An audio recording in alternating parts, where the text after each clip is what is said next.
Wigan Warriors are on a roll, unbeaten at home since last June, and they aim to avenge their narrow defeat at Hull Kingston Rovers in March by maintaining that record here.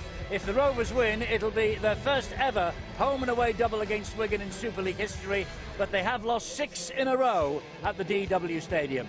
Well, the mantra "every minute matters" was never better emphasised than at Huddersfield last night. The result in doubt right up to the last second. A draw in the end was a fair result. Leeds great in the first half, Huddersfield brave in the second. The Rhinos' advantage at the top of the table could be down to just 3 points at the end of the weekend. They're all in hot pursuit, and Rovers can sneak into the top 8 tonight with that overdue win on this ground. Now the matches still to come. Hull Salford and Saints Wakefield also playing tonight. 2 more on Sunday. Warrington Widnes at 3 and Castleford Catalan Dragons half an hour later, and that wraps up round 13. Right, we're going to look ahead to everything that's to come right now, because Brian, Barry and Terry are warming up for another big Super League weekend. Yes, thanks very much, Eddie. 5 fixtures to get through in the company of Barry and Terry, ending on this one here at the DW Stadium. Now, the Wigan Warriors have just come out over our shoulder to warm up, but we are going to be keeping an eye on Hull Kingston Rovers throughout the warm-up, because big breaking news is that there is a major injury concern about their captain, Terry Campese, and not sure whether or not he will play a part in this game. It will be a huge loss. We'll keep an eye on the warm-up and let you know once we see him take the field, if indeed he does take the field. We're going to start over in the city of Hull, where it's the rivals of Hull Kingston Rovers, guys, Hull FC. They're at home against the Salford Red Devils. Now, Salford last time out, depleted, we'll talk about that shortly, against the Castleford Tigers, still managed a 20 points to 22 defeat, which was a good defeat in the circumstances. Darrell Griffin comes in from them, returns from suspension. No Adrian Morley and no Wayne Godwin. No Ian Watson and no Martin Gleeson either. There was talk during the week that those two would be brought back in. Lee Radford has made some significant changes after his side were beaten 24 points to 4 by Huddersfield. Richard Whiting comes back in, recovered from an arm injury. Bobby Tyson-Wilson is on standby to make his first Super League appearance off the bench. Jordan Abdul as well, their halfback, he will be on the bench as well. Jordan Rankin comes in at fullback for Jamie Shaw. Look, as I said, guys, you covered Terry midweek on boots and all. The injury crisis at Salford. Are they on their last legs, or are they indeed pulling our legs? Because they're still putting out strong sides. Well, I think they could be pulling legs, because when we looked at the 19, myself and Eddie, on boots, it looked very strong. They had 4 players that weren't available through suspension, and one of them's in dispute with the club. But the players that were available, it looked strong, and they were very good last week. It was a real committed performance from them. One that I thought was going to really get away from them. I thought they were going to lose the game by about 20-odd points. I thought they'd be tested by a Castleford side who were beaten badly or heavily, I should say, by Widnes the week before. They've got a Hull FC side now, Barry, that will have to bounce back from the defeat against Huddersfield, where they didn't really fire a shot, scoring 1 try in 80 minutes. No, they didn't ask enough questions, and they come up against some stubborn opposition in Huddersfield. We saw last night how they took Leeds Rhinos to task. But for me, one of their attacking threats, Jamie Shaw, he's not going to be there. So where will the tries come from, Barry? Well, nobody scored fewer. It's difficult to say. I know that defensively they're sound, Hull, and they put a lot of focus on defence, but they're going to need to ask more questions. And I thought, you know, with the injuries they picked up with in this game, it was all on for Salford. Well, they lose Adrian Morley, who refused to be helped from the pitch. They lose Wayne Godwin, they lose Liam Hood. But to bring some players back and to still have some very good players. I thought it was hard done to Milner there. Yeah. I really did. I thought it was a good solid shot. Shoulder hits mouth, and obviously Wayne Godwin's lost a couple of crimes and fillings and anything you want, but yeah, I thought it was unlucky there. Mate. This is a good game. This is a very good game for Hull FC. To test themselves. You talked about the points that they're not scoring. They don't look, I say, fluent with the ball, but defensively, we've always talked about them in a positive manner. They're big. They can all play, whether in the back row, whether in front row. They're good. They're a good team. Yep. It's a good great game opportunity for them to put points on tonight. Will they, Terry? Will they win by? Brian, I think that they could win this game by 10 points, but that's a big if. Yeah, I'm the same. It's uncertain in terms of who's going to turn up, but I think potentially Hull have got this game. But you know, you couldn't back against Salford with all the adversity, putting in a good performance. Beware with the wounded Red Devils. Indeed. Okay, next game up for us is the second place St Helens side at home against Wakefield Trinity Wildcats, who are firmly rooted at the bottom of the table, having lost 9 consecutive Super League games. They have no Craig Hall and no Richard Owen, so they bring Tom Johnston and Joe Arundel into their match day 17 to take on a St Helens side side, who have brought Shannon MacDonald straight into their 17 and straight into the starting 13. He will play at fullback, returned from Australia, where he had been playing in the West Tigers setup. Mark Percival, try-scoring, returned from injury off the bench last week against Widnes. He gets a place in the starting side. And Lewis Charnock, the 20-year-old, comes in for James Roby, who has been rested in this game. I mean, this is a tough task for the Wakefield Trinity Wildcats. Last time we saw them out against St Helens, in front of the Sky Sports cameras, 16 points to 20, defeat for Wakefield. At home, they were very good. Controversial try gave the victory to St Helens. Barry, can we hope for a repeat of that tight game? Well, all I can do is talk about the performance that Saints put in last weekend. I thought, and we've talked all year about the adversity that they've had, certainly off the pitch as well as on the pitch. So Saints, for me, too hot for Wakefield in this game. Yeah, and I'll tell you what, I'm a big admirer of Tommy Makinson, but I saw, there's Luke Walsh getting the first try, but I saw a different dimension to his game. He's certainly been good on those early tackles, but what we've seen is the vision that he's got, not only to spot an opportunity, but the speed to capitalise on it. And this, he made 2 breaks, and this is the one play he's trying. He set up another one. He made 246 metres in this game against Widnes. There was 5 plays that made over 100 metres. Saints are very dangerous in open play. That, and as Barry says, it's a different dimension to his game. Right, Wakefield 22 points to 40, defeated against Wigan last time out. Terry scored first and rattled the Warriors. And that was in the opening 39 seconds of the game when they brought them. So they need that bit of confidence, and yeah, they can play. To score 22 points against a very aggressive Wigan side shows that they've got a bit of dog in themselves. I know Phil talks about self-belief a lot. Within a game, there's times where you can look at a side and think, do they truly believe that they'll get anything from this game? Well, they'll need bucket loads of self-belief to get anything out of it, Wakefield. OK, they're getting a 34-point start going into this game. Terry, will they need that for you? Well, I tipped them in the column by 22 points, Brian. St Helens by 22 points. A bit less than that, but Saints have got too much quality. OK, next game up for us is the Warrington Wolves against Widnes. It's on Sunday. As we're previewing this game, I'm going to ask Terry O'Connor just to look over his shoulder, see if he can see Terry Campese in the warm-up. Warrington Wolves sitting in 5th at the moment, Widnes Vikings in 10th. Last time's out for these teams, it was a 30 points to 10 victory for the Widnes Vikings. Widnes can welcome back Chris Clarkson, Paddy Flynn from a torn hamstring, and Danny Tickle. Phil Joseph comes into the reckoning for Gil Dudson. Ryan Atkins, the only change in their 17, or their 19, I should say, the Warrington Wolves. Toby King is out.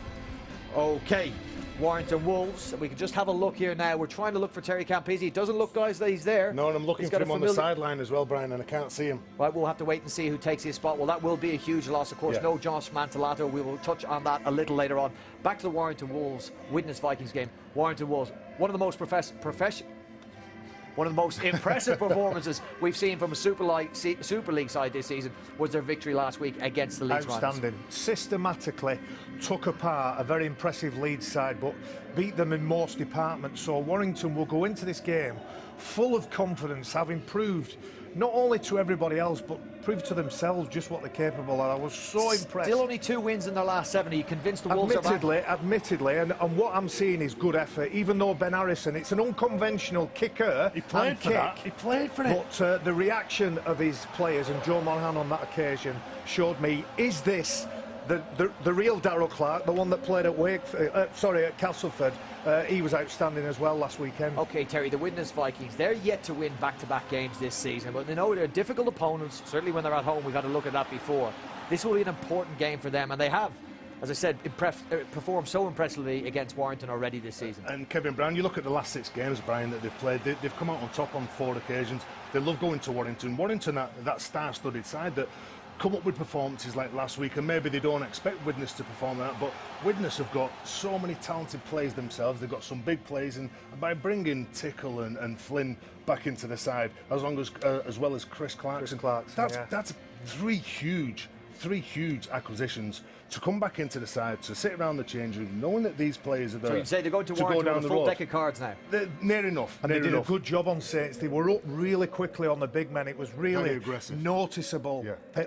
Walmsley and Massoy had no space, no time. They'll need to do that because it was the pack. I thought the middle unit from Warrington was super impressive last weekend. Right, a little bit of class on the outside as well. 2 tries set up by kicks from the back row, as you showed one of them set up by Ben Harrison. Will the Warrington Wolves get revenge for that defeat earlier on the season? Do you know, Brian, I'm going to tip. This will be a first. If you say Warrington, this will be a first. I actually tipped Saints last week. I'm going to go with Widnes by 4 here. I'm going to go for a big shot. He didn't say that in rehearsal, did he? I kept it quiet. Okay. I think Warrington, too much class. Yep, okay, split in the cap. Next game up for us is a Sunday 3:30 p.m. kickoff at the Mendahos Jungle. Castleford Tigers against Catalan Dragons. Tigers sitting in 6th at the moment. Catalan Dragons sitting in 8th, and they were victorious 32 points to 24 last week on Saturday, actually, in front of the cameras against Hull Kingston Rovers. But that was at home, and that was with Todd Carney. There's no Todd Carney yet again for them. They can bring back in Willie Tonga and Scott Giroux to their side. Ryan Bailey, Terry, will get your thoughts on this. Ryan Bailey will make his first appearance for the Castleford Tigers after signing from Hull Kingston Rovers, well, retiring and then signing.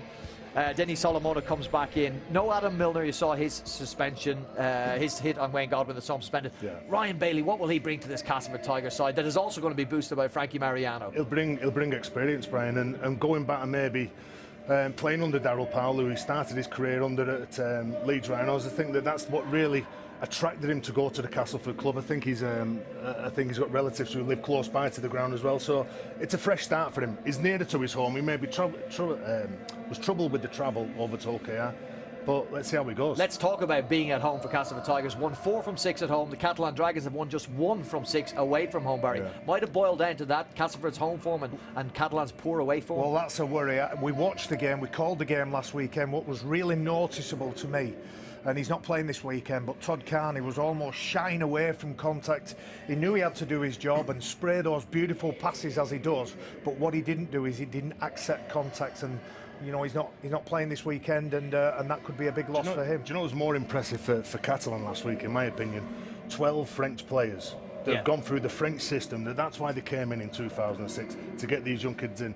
But the 4 players that they had on the bench, but Castleford, it was a good performance. They crossed the line on 4 occasions as well, Brian, but were held up by a tough Salford defensive act. But again, they're a good side, Castleford. Special mention for Ash Robson here. Ash Robson came to Leeds as a scholar and an academy player, became a bit disillusioned with the game.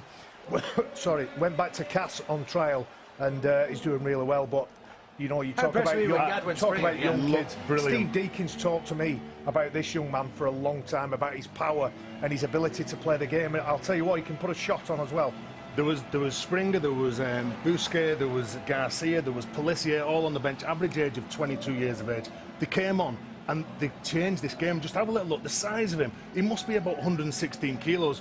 Good footwork at the line, stretches that ball out. I was very impressed. It's great to see youngsters coming through to Super League, and not only when they're given the shirt, but given the opportunity, they perform like they did. What Castleford side are we going to see them face? The Castleford side that was so good against Hull Kingston Rovers when we visited there last time, or the team that lost heavily to the Widnes Vikings and then just stumbled to victory against Salford? If we're going to look at last week, I think they were pretty good and put in a resilient performance. They were tested by Salford. They had enough mental strength to get through that game, so I'm of the opinion that Castleford will get this game by 8. By 8, Terry? I've gone Cast by 10. Okay, Cast by 8, Cast by 10. Okay, tonight's game, we brought you the news that Terry Capizzi has not taken any part in the warm-up. It's Wigan against Hull Kingston Rovers. Wigan without Anthony Gelling. You may have seen him pull a hamstring in the victory over the Wakefield Trinity Wildcats last week. Lauren Patrick comes back in. He took no part in the previous 2 games. Sean Wayne not favouring him. He comes back into their side. No Josh Mantellato for Hull Kingston Rovers. No Sean Lunt. So Chris Wellham comes in, as does James Donaldson, returns from suspension. No Dane Tilts. He played his first Super League match in France last week. Now, guys, there was revenge on the cards, I'm sure, in this game. 22 points to 20 defeated the Wigan Warriors were last time against Hull Kingston Rovers. You imagine Sean Whale will be looking for a little bit of revenge. You remember that in the changing room as well. You sometimes talk about it during the week, during the build-up, and say, come on, we owe these fellas one. But I think the Hull car will be disappointed in how they played last weekend. I think there are potentially a very good side, Hull car. It's a desperate shame for them that Campese and Mantellato aren't playing as well as Tills, who had a good debut last week. And they're coming to the DW Stadium, Terry, against the team that are on a winning streak. They've won 3 games for the first time this season, looking to make it 4 and looking to go further up that table. Eddie said at the very start. I mean, there's a danger with Leeds pulling away now. Huddersfield and Warrington the last 2 weeks have done everybody a favour. A good opportunity for Wigan here. It is a good opportunity for Wigan. Is it going to be too tough of an ask for Hull car to come out and win? When they look at Hull car and they see What have they got to do to win this game? The start of the second half last week, they weren't good enough, but the outside backs for Wigan, in Burgess and Manfredi, they both scored 10 tries in Super League this year. They like to throw the ball out.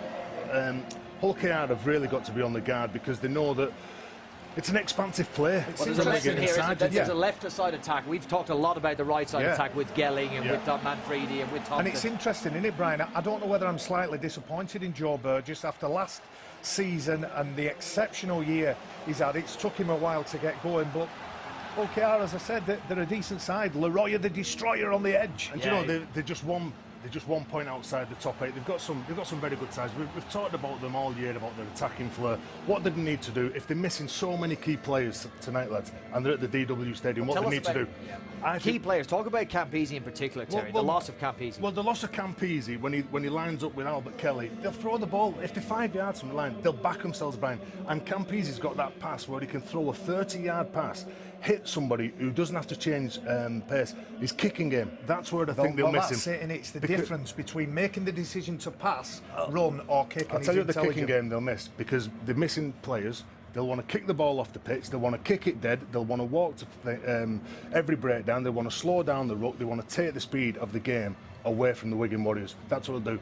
Hull KR can score points. The only win that they've won this year away from home is against Hull FC in the derby. Big night for Greg Burke, of course, on loan from the Wigan club, so I'm sure he'll want a decent performance against his club. Are you selling me a Hull Kingston Rovers win, Barry? I think potentially they could do well. I don't think they've got enough for tonight. I think that Wigan at home are a different proposition. Say, Wigan by 6.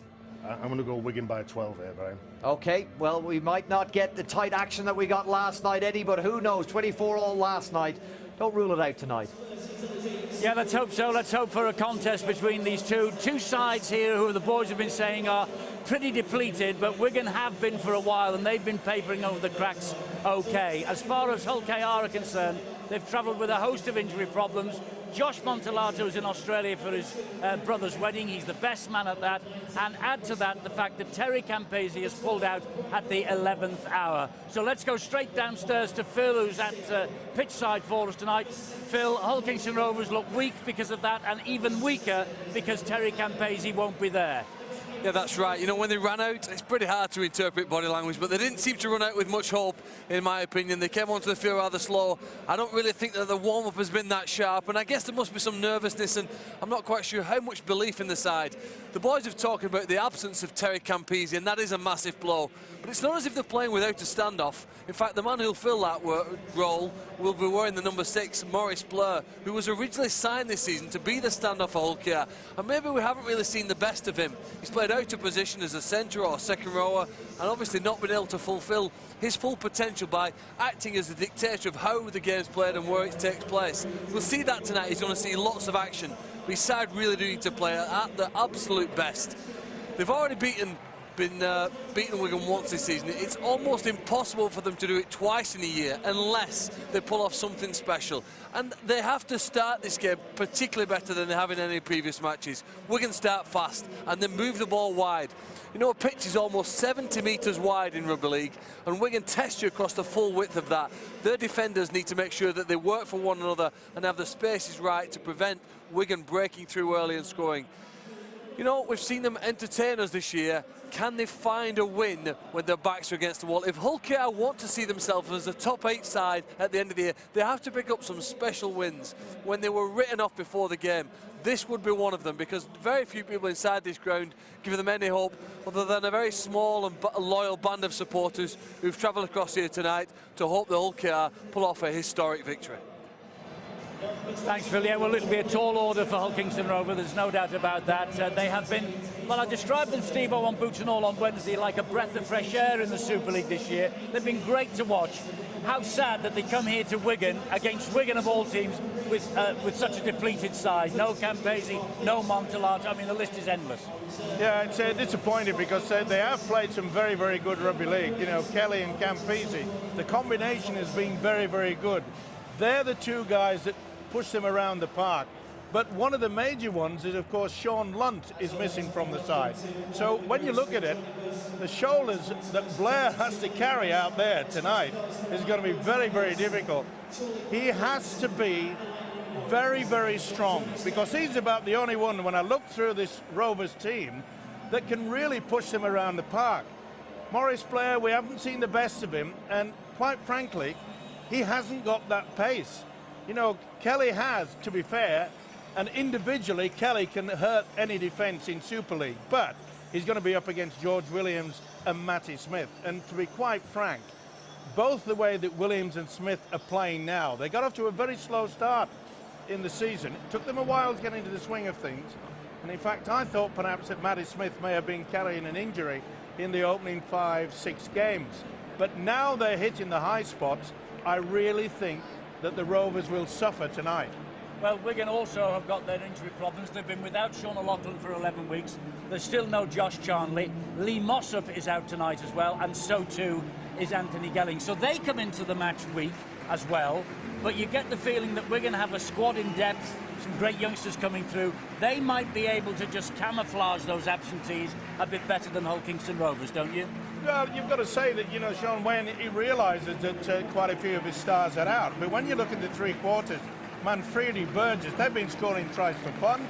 The two centres, Joel Tompkins, OK, he's normally a second rower, but how many times have we seen Joel Tompkins play out on that left-hand side? And Sargentson has been outstanding this year, and I really suffer for Wellham. I don't really think they've got it. They've got Graham Horn also in the centres there, but when you think about those two players, there's very little speed. They'll really give it a good performance. They really get tough. They get into the faces. But when it comes to quality and speed, and that's what Wigan have got in the three quarters tonight, I just, as I said, I feel sorry for the Rovers. You have to, if you're a Wigan fan, and if you're a Wigan coach particularly, you have to tell your men to guard against complacency, don't you? Because they will have looked at that team. They've seen so many stars missing. They must be thinking inside, this is going to be easy, you know. But it's anything but easy in Super League. Sean Wayne does not know complacency. It is as simple as that. Look, he will have them all fired up. He will get into their minds. He will say very, very quickly, we start at 100 miles an hour, and I reckon it wouldn't surprise me if Wigan score within the opening 2 or 3 minutes. OK, well, we shall see. We're not far away from kick-off time right now. We're here at the DW Stadium, the home of the Wigan Warriors. And, of course, they are desperate, Wigan, to close the gap on Leeds at the top of the table. It is the Wigan Warriors against Hull Kingston Rovers, and we have the kick-off for you right after these. Well, they've not won here in 6 years, but if they claim a first-ever Super League double over Wigan, Hull Kingston Rovers will be back inside the top 8. With a match in hand, Wigan's unbeaten home record goes on the line against the side that beat them 2 months ago. Well, both sides are suffering with injuries. There's no Charnley, Gelling, O'Loughlin or Mossop for Wigan, so Joel Tompkins drops back into the centres. Last time he played there, Wigan lost to Rovers in March. Up front, Ben Flower makes his first start since he came back from his 6-month ban. Lon Patrick returns to the starting lineup, having missed the last 2. And on the interchange bench, it's a return for the outstanding young prop forward, Ryan Sutton. Well, Rovers are even more depleted. Ex-Wigan Darryl Goulding misses out, as does Sean Lunt. New signing Dane Tilse was injured in his first match last week. Josh Mantellato is away on best man duty for his brother in Australia, and Terry Campese has had to withdraw at the 11th hour. But Chris Wellham makes a return to action, and they carry a threat in the shape of 9-try Ken Seo and Albert Kelly, who's got 7. Up front, Greg Burke, who's on a season-long loan from Wigan, plays against his parent club, and their bench offers the first game of 2015 for Josh Guzdek, a 20-year-old fullback or hooker who got the call to arms when Campese was ruled out late this afternoon. So Wigan are on a roll as they look to put pressure on Leeds and St Helens above them in the Super League table. They boast the only unbeaten home record in the competition this year. They've won 12 in a row, including the playoff games, since Saints won here last June. Hull Kingston Rovers, they're looking to avoid defeats for 3 in a row for Super League in the first time this season. They have still to win outside the Hull City boundaries this year. Their only away win was against Hull, 20 points to 16 at the KC Stadium at Easter. Crowd taking their place, getting ready for what they hope will be an entertaining match, and certainly if the early season form of Rovers was anything to go by, well, they really would be in for a bit of a treat. But with all these injuries and people missing for various reasons, Rovers, I think Steve-O will be up against it a bit tonight. Yeah, it's going to be uphill battle in regards to the visitors. They know that Wigan are in fine form, as we've already realised. It took a while for the half-back combination of George Williams and Matty Smith to get into the swing of things. A slow start, but they are in top form now. Okay, they'll miss Anthony Gelling. He's been in superb form also. But when you look at the fact that Joel Tompkins has played so many times out on that centre position, and Dan Sargentson, boy, has he started this season very well. A depleted Rovers side, they know they've got right into the faces of the opposition, try to upset Wigan's rhythm, and they cannot afford to allow Wigan to score early. Maybe the heads may go down, and that's one thing that Chris Chesser, the Rovers coach, will be wary of. They've got to really stick it into the home side, and I'm sure that the likes of Ben Flower and Dom Crosby will be raring to go into it. And there is Chris Chesser. He knows it's an uphill battle, but we have seen many times that the non-favourite comes up with a shock, but it will be a shock if they win tonight. It will be a shock, because we've got even more late and dramatic team news for Rovers. Angela Powers with all the details for us. I'm here. Well, no sign of Angela Powers at the moment. Let's try her again. I think we might have got communication back to her. Angelo, late change for Rovers. Yeah, sorry about that, Eddie. I was just finding out exactly what was wrong with Leroy. It turns out he's done something to his lower back in the warm-up there. So obviously he won't play any part in this game. And as you said, Guzdeck will come into the starting lineup with Robinson on the bench. But I'll let you know more when I've got it. So it gets even worse for Rovers, but, well, we shall see how things go. It looks like a banker Wigan home win, but as I said in the build-up with Steve-O, the last thing that Wigan and Sean Wayne will be guarding against is complacency, because of the apparent weakness of the opposition. And Ben Flower will take the ball forward for Wigan. This is his first start since coming back after that 6-month ban. He's eased his way into the first-team picture with 2 appearances off the subs bench, and this is enthusiastic defence from Rovers early on. It has to be as well. Sean Wayne, he doesn't know that word complacency, and he would have had these Wigan players well and truly fired up for this. He knows it's going to be tough in the forwards, and they've got to start to take control of it. If the 3 quarters out wide, the likes of Manfredi, Burgess on the wings, Tompkins and Sargentson, they've got plenty of pace. And can the likes of Cockayne, Wellham, Horn and Seo do anything about it? And that's good opening play, isn't it? Good defence. Very good defence, and the ball has dropped into the arms of Maurice Blair. It looked as though Wigan were on their way to the first try for all money, but Rovers, they came up with the ball. Yeah, good work by Ben Cockayne. And it was quite evident there when Maurice Blair took that ball from the ground. And he really didn't have much speed. But he's got to take the responsibility with the fact that Campese not out there. He's been the go-to man. He's been the man to push him around, and it rests on that man's shoulders, Blair, to really perform at the highest level tonight. Tyrone McCarthy, 27 on Tuesday. He led the team out tonight, so he's the stand-in captain. It's a high kick, this, from Albert Kelly. Ben Cockayne was under it. That was knocked forward, though. Chris Wellham was nearly taking control of the ball, but they'll be brought back for the knock-on. Well, Ben Cockayne jumps nice and high, just fails to pouch that ball over 250 games on his roster. But I'm trying to put myself in the mind of a Wigan player here. They've had news drip feeding through about players like Campese and Leroy pulling out at the last minute, so the professionalism of the Wigan players will be tested. They'll have to stick to task. They'll have to stick to the original game plan that they've been practicing all week, and I guess we'll see how that will go.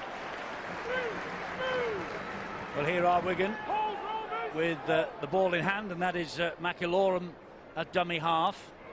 And they're moving it down the left-hand side this time, and Sargentson, he was missed by the tackle of Kelly. But they got to him in the end in the shape of Ken Seo. That was Williams. He got it to Matty Smith. That's a beautiful ball to Bateman. And Bateman, he's got Wellham on his back. He still managed to make 15 metres or so forward. We're on the last tackle here for Wigan. And again, they're stretching it wide. And Crosby's gone through a hole. And Crosby goes in for the first try of this match. Don Crosby, well, he got his first try in 2 years against Wakefield. Is there a fumble, Eddie? No, he's given the try, Barry. That's the signal the try's been given. He got his first try in 2 years against Wakefield last week. He's come up with another in successive games. I'd like to have another look at that. Don Crosby shows an unusual technique to put the ball down. Reminds me of a Terry O'Connor try some years back whilst he was playing for Wigan against St Helens.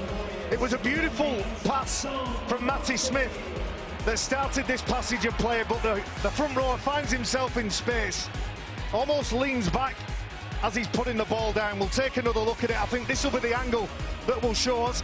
Has he got it down? Yeah, there's nothing wrong with that. There was a fumble, but it came after the ball was grounded, Barry. You never doubt the referees. Phil Bentham, the man in charge today. That's fair comment, Stuart, isn't it? Absolutely. They had a good conversation about it before awarding it, so I think Phil saw that same fumble, but got the confirmation from the side. They are, Barry, you could be a referee. Well, I do know that O'Connor dropped it, and lots of Saints fans will agree with me with that one. So Matty Smith with the opportunity to add the extras to that Dom Crosby try to give Wigan the perfect start, and just the start that Hull KR and Chris Chester would have dreaded. 6-0 it is. Well, it's something that we feared, isn't it? Is that Wigan got over the try line in very, very quick time, and that is not what the Hull Kingston Rovers would have wanted. But this was just sheer strength, wasn't it? Bit of a high shot in the end there. Crosby quite happy to take it. Got the ball down at the same time, but got rattled in the mush.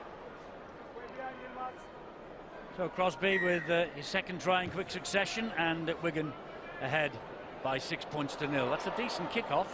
Caused a little bit of consternation in the Wigan defence before Bateman took control of the situation. Always makes me nervous, Bateman. He seems to carry the ball with one hand like that.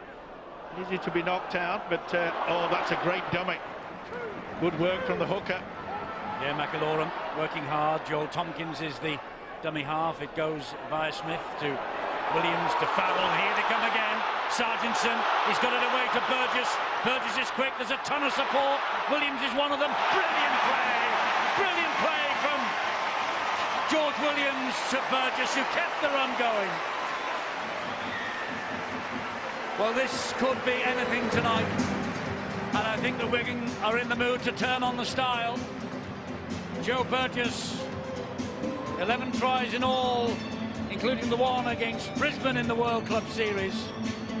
That's 11th try in Super League. And, well, he's top of the try-scoring charts now. And this is typical Wigan, isn't it? Get it across the line from within their own quarter, back on the inside. Sargentson then sends it on. And what about the offload? Burgess back inside. Superb play by George Williams to send this winger in. Burgess in top form. Well, it can be so cruel, rugby league. It's that slip there from, I think it's Guzdeck, Josh Guzdeck, who loses his footing. That's the space.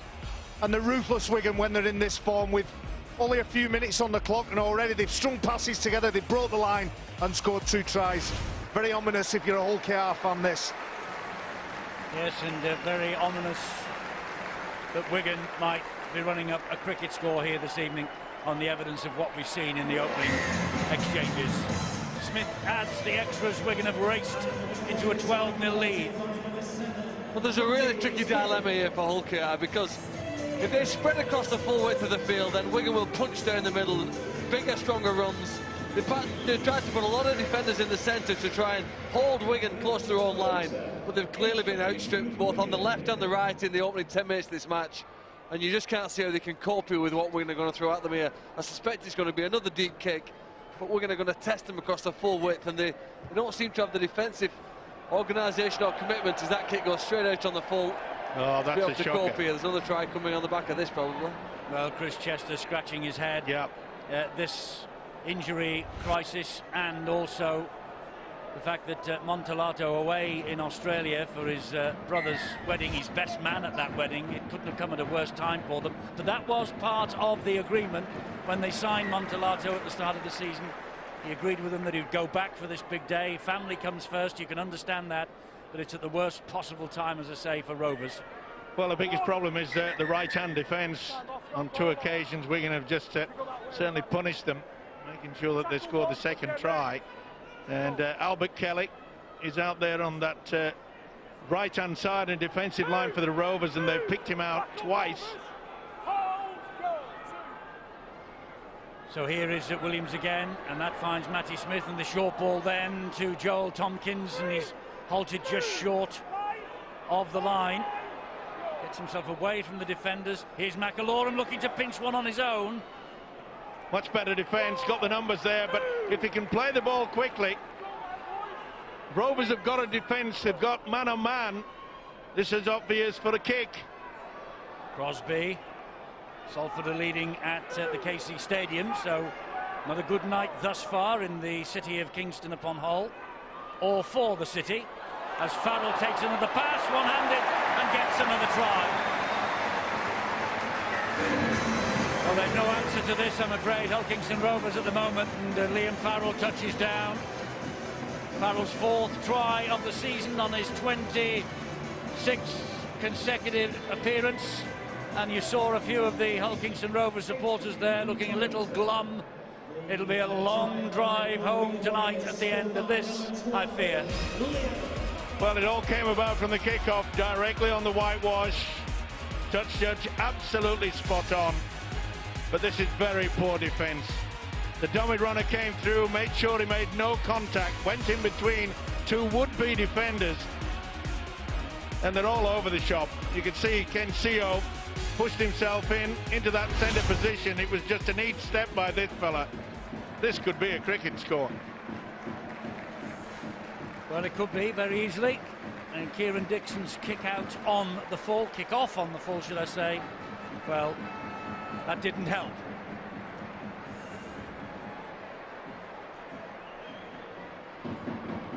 So Matty Smith,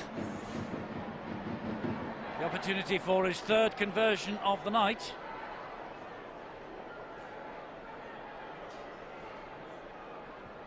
No mistake. Wigan 18-0 to the good.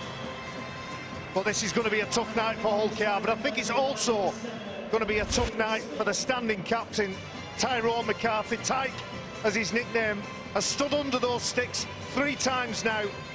You just see him attempting to make that tackle on Liam Farrell, and his leadership qualities now will be crucial. So they're kicking off again. The 4th time they've done that in 10 minutes. Well, at least they got it in the field of play, which you'd have to say it's lift their spirits slightly, but they're on form, aren't they, Wigan? They really are up for this. Steve-O, they'll get momentum back. I'm sure they'll get some possession. They'll get a period where they contest and challenge Wigan, but it's what happens in between then and now. And the added problem for Hull Kingston Rovers, they are back here in 2 weeks' time for a Challenge Cup tie. Well, that's at Lee, actually, because this pitch won't be available. And here is the next try for Burgess. 2nd try of the night for the winger. There could be records tumbling tonight. Players could be really adding to their personal try tally for their careers to come. Joe Burgess, one of them. All smiles on the terraces for Wigan supporters. But I tell you what, you would be excused if you were a Hull Kingston Rovers fan to start heading for home right now. Well, the one thing when you're playing Super League, you've got to make sure your defence is there, and I'm afraid we said that they were pinpointing the fact that Morris played Albert Kelly on that right-hand defence, and also Ken Seo. No combination, no discussion. You take him, I'll take him. Will you? No, you won't. You just sucked him in. It was the simplest of passes. Farrell came through. In fact, Farrell had enough opportunity to actually slow down to ensure that Burgess came along for try number 2 for this fella. Well, I think the 80 points conceded by Wakefield when they played Warrington a few weeks back could be in doubt of being overhauled here, because at 22 points they made it look so easy. In fact, some of the tries would have been tries had we been playing touch rugby, because there hadn't been even a defender in contact with a man with the ball has released it to a player in space. We're going to look great with the tries they've scored, but come on, Ulkiar, give us a game. Well, I feel sorry for Chris Chester. He's an ex-Wigan player, 43 appearances. But he appeared in 2 grand finals for Wigan. Smith adds the extras. 2000-2001. For Chris Chester as a Wigan player, he will not be enjoying this. He knew it was going to be an uphill battle anyway, and then 2 late withdrawals just before the kick-off. It's made it even worse. Well, the one thing you've got to do is make sure your defence is organised, and I'm afraid it's far from it. It is very slipshod indeed. And this guy must be thinking, oh, this is hat-trick time. What Chris Chester can do about this right-hand defence is anybody's guess. But having Morris Blair, Kelly and Ken Seo out there, they're not putting any heavy shots on. Nowhere near. Williams was the man who was underneath the kick-off. This is Dom Crosby. Eddie, this is the 7th set of possession that Wigan have had. And unfortunately, Hull KR have only touched the ball in 1 set of 6. So, as I said before, I'm sure they'll get the ball. It's what they do with that. They'll have exerted some energy, because it's harder to defend than it is to run with the ball. I mean, it's very difficult for Chris Chester. You know, the fact that Laurier had to pull out right at the last minute. And, of course, that means that Ken Seo has gone into the centres. And Guzdek has gone out on this right-hand wing. Oh, that's a clever kick from Williams. Yes, it will turn them round, and Ben Cockayne will pick it up right near his own goal line. He will bring it back. He will keep things going. Will Ben Cockayne? He isn't one to turn it in. Graham Horn, the dummy half. This is Kieran Dixon again now. So try in Perpignan last Saturday for Dixon. He has dropped it. He says it was stolen. But the referee and the touch judges saw it another way. Well, nothing's going right. Declares his innocence. Yeah, but nothing's going right for the Rovers at the moment. And it is a bit of a problem. I think he lost control. I don't think Flower had a hand in there. Either way, this is more pressure. 24-0, 14 minutes gone. But what a great kick from George Williams. You could see the ball. As soon as it left his boot, he got the back spinning on it. And it was going to nowhere go dead in goal.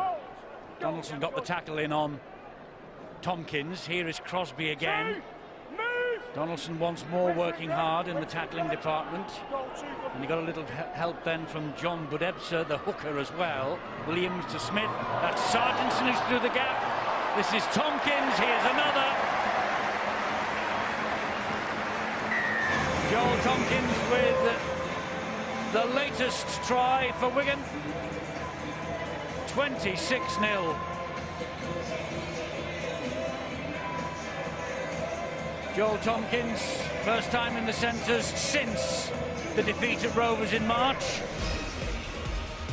Well, this is the mistake that gives them possession, but I think the way they constructed the try from the scrum was brilliant. Joel Tompkins took the first play, and Dan Sargent's come from being the left centre to hide behind some of the players and poked himself through the hole, appearing then passing the ball to the right centre, Joel Tompkins. That's a beautifully constructed try, where they've actually overstacked one side, too many attackers, not enough defenders, they couldn't cope, and the pass is brilliant at the end to give them another 4 points. It's the first run, the first dummy run of that hard line. You just see Mickey McClure up, pop out a dummy half, and there's a hard runner. He fools the defence. Everybody's rocking back on the heels, not sure who's going to get it, and it's that first bit that causes the concertina effect, and that creates the space outside. Wonderful offload from Dan Sargentson. Well, Joel Tompkins has the distinction of being the first Super League try scorer of the new season in 2015. He scored that night at Widnes when the season opened on the Thursday night. And Matty Smith here now with this 100% goal-kicking record. If he kicks this, I hate to say it, but we're going to scoring at the rate of 2 points a minute. And he doesn't. And he gets a boo from his supporters for that, and he applauds them for their humour.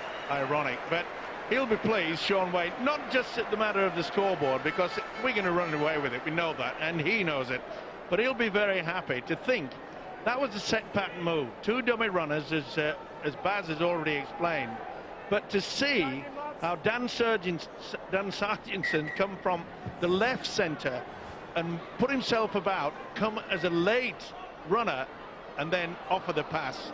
It was brilliant stuff. The run from Crosby lifted McCarthy off his feet.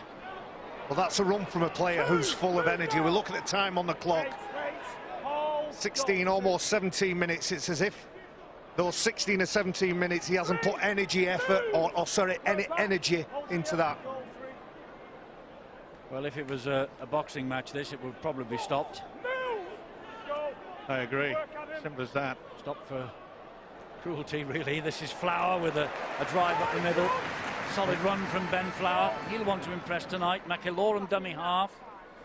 And Williams, oh, there was a chance there. Kelly went for the interception, couldn't get it though, and here they come again with Sargentson. Oh, he's fed them the dummy, and it's a hat-trick. It's a hat-trick for Joe Burgess. Forward pass. He's ruled it out. Yeah, deemed the pass from Sargentson. And it's a free play as well, so He'll Wigan come will back. Wigan will get the ball anyway. But wasn't it clever play by Sargentson? It was touch and go. He was in a good position though with Phil Bentham. Do you think so? He's 10 metres ahead of the ball. Well, here it is. Have a look. Have a look again. I think George Williams' pass looks more forward than that one, although that's not the best angle. Either way, Wigan won't be worrying too much, but Chris Chester, yeah. Well, I don't think there's no... It's another one of those momentum passes, isn't it? 50-50. Because he stopped straight away. The defender stopped as soon as it's passed. The attacker stopped as soon as it's passed the ball. It makes it look like it's been passed forward. It's just drifted forward. The pass was okay. I think Martin Fire and Sean Edwards might have been relieved, Eddie, with that try disallowed, because their record of 10 tries in a match could have been overtaken if Burgess got well with that one. Yeah, yes, absolutely. The hat-trick then is rubbed out for the time being. You fear, though, that from a Hull Kingston Rovers point of view, that the hat-trick might be on the way. Well, Michael McIlaurin is having a field day out there. Wigan are having a field day. This is Lon Patrick. They're putting no pressure on him. First and second markers. Look, he's actually walking. Williams bounces off CO, stabs the kick into the in-goal area, picked up by Ben Cockayne. It's going to be a goal line dropper. Great chase by Flower. Outstanding work from the front rower. I don't think that for 1 minute was a play that they practiced, but his work ethic, I talked about effort before. Dom Crosby and Ben Flower, when tries are being scored left, right and centre, all they've got to do is cart the pigskin forward and do their tackles, and they've done that to great effect. And let's not forget the beautiful little kick through by George Williams. He really has impressed me, Williams. He's learning the game, he's gaining in confidence, and now, and especially with the scoreline at 28-0, he can display many skills. They can afford to do that. Stand off in the last 7. George Williams in great form. These Hull KR defenders must feel like King Canute, each and every one of them, trying to stop the flow. Well, it would help, Eddie, if the first and second marker would keep an eye on McIlaurin. He's absolutely got space to burn, hasn't he? And I mean, on that, the build-up before, he was actually walking and no one went anywhere near him. Matty Smith darts through a gap, and a good job that Kelly was there, and McCarthy. McIlaurin's just a metre out. Back it comes to Williams again. Oh, and they went for the dummy, and he just strolled through them, George Williams. Billy Boston, the great Billy Boston, enjoying this. I don't think he will have scored a try as easy as that in his illustrious career all those years ago. And George Williams gets his second try of the match. Well, I think this is a night where we're going to have to get the record books out. Ian Proctor is searching through the bags already. Yeah, well, that was good work by Flower. Put them on there, but this is poor defence. It's not poor defence. Do you know, I believe one of my colleagues at Sky offended Hull KR when he said they were touch rugby players. They're not actually playing touch rugby at the moment because they hadn't laid a hand on him before he gets across the line. And do you think that this is brilliant defence? I think it's woeful. I'm saying it's not. They're not even a touch rugby team at the moment. I'm just saying the defence is woeful. Simple as that. George Williams I'm taking nothing away from George Williams in the fact that he stood and said, oh, look at the huge gap they're leaving me. There's some apprehension now, some nerves on the part of the Hull KR players. They're not sure, they're not confident of the defensive decisions they've got to make. That hesitation is just leaving the defensive line like a dog's hind leg, as they say. George Williams gets his second try of the season against Hull Kingston Rovers. He scored one in the defeat earlier on this year in March. He scored one here tonight now. 2 tries in the campaign, both against Rovers. And Matty Smith, can he get the extras this time? Yes, he can. Not a problem. 34 points to 0.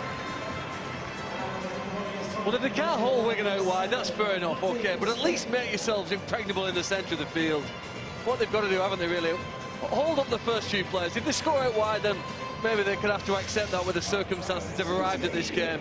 But they've got to make some tackles in the middle, around where the ball is played. I'm sure that somebody behind those sticks, if not then certainly in the last 5 or 10 minutes has said, right, forget about the scoreboard now, forget about what's happened, let's stick our bodies in front of these Wigan players and make some decent contact.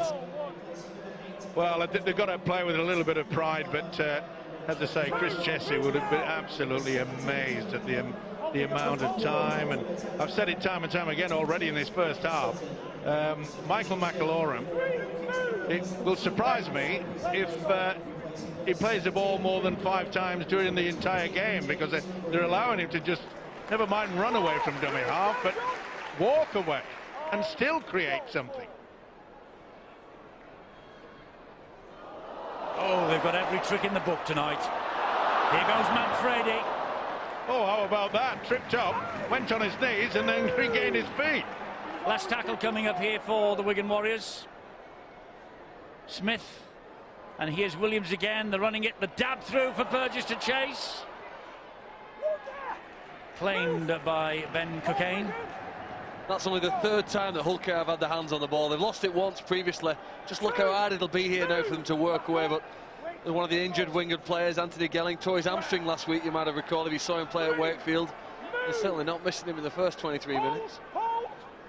Well, Wakefield gave them a bit of a fright last week, even though they're bottom of the table. They scored in the opening minute and they competed for long periods of the game. Sean Wayne wasn't too impressed with what he saw, demanded greater effort tonight. He's getting it, albeit against a very weakened side. You just saw a glimpse of Kevin Laroya there watching on, who had to withdraw with kick-off only seconds away. There's no doubt about it. They took the ball away from the fullback Kieran Dixon, and at least this will ease the pain slightly.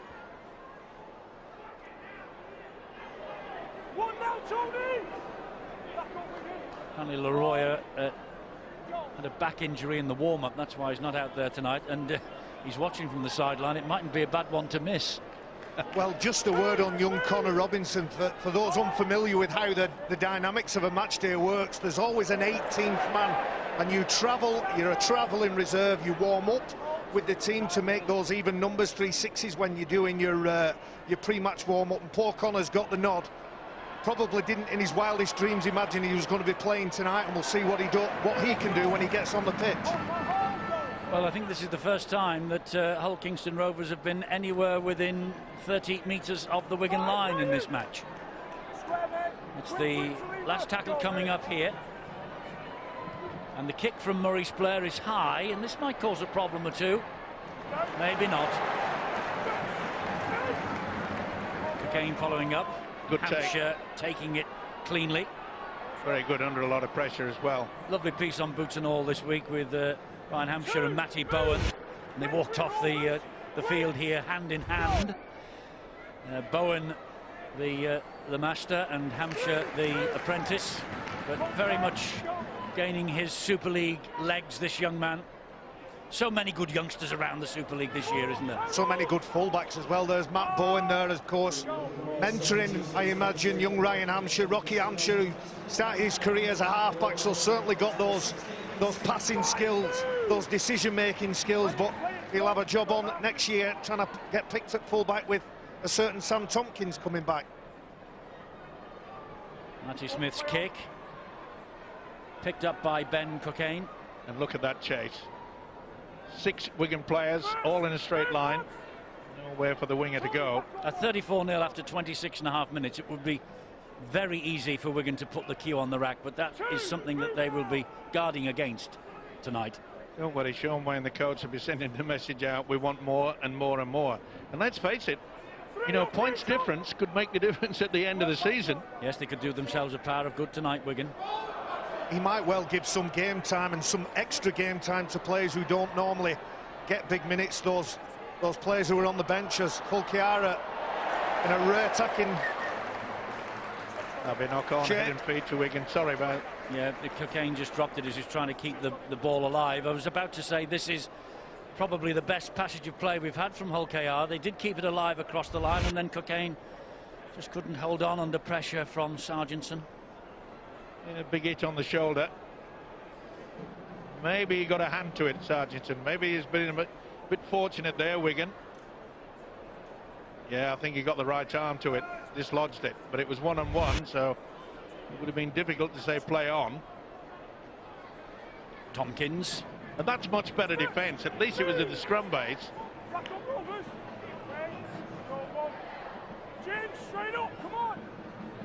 And Sam Powell is out there now, the number 16. In fact, I think I saw earlier on Sean Wayne making a triple substitution. It's good to watch when Wigan are in this mood, albeit against this sort of opposition. There's a great ball again from Burgess, found Farrell. Powell scampers in at dummy half once more. Line is threatened again, and it certainly is out wide as Williams takes them on his own. I must say, it looked as though Burgess had gone and going for the hat-trick try, but he wasn't greedy. He passed the ball out wide to Farrell. That's pretty good defence, that. You know, they got back to save a try. Adam Walker did really well as a front rower, and they're now on the last tackle. Can they hold out for one more? With Matty Smith, floats it out wide, and it's picked out of the air by Dixon. But Wigan are determined to keep them out tonight. That was vigorous defence from Bateman. Yeah, good Very play. enthusiastic. Yeah, good play by Bateman. Knew the kick was coming on, put himself in a good position. He was acting as the sweeper, which is always good play when you put a second rower in.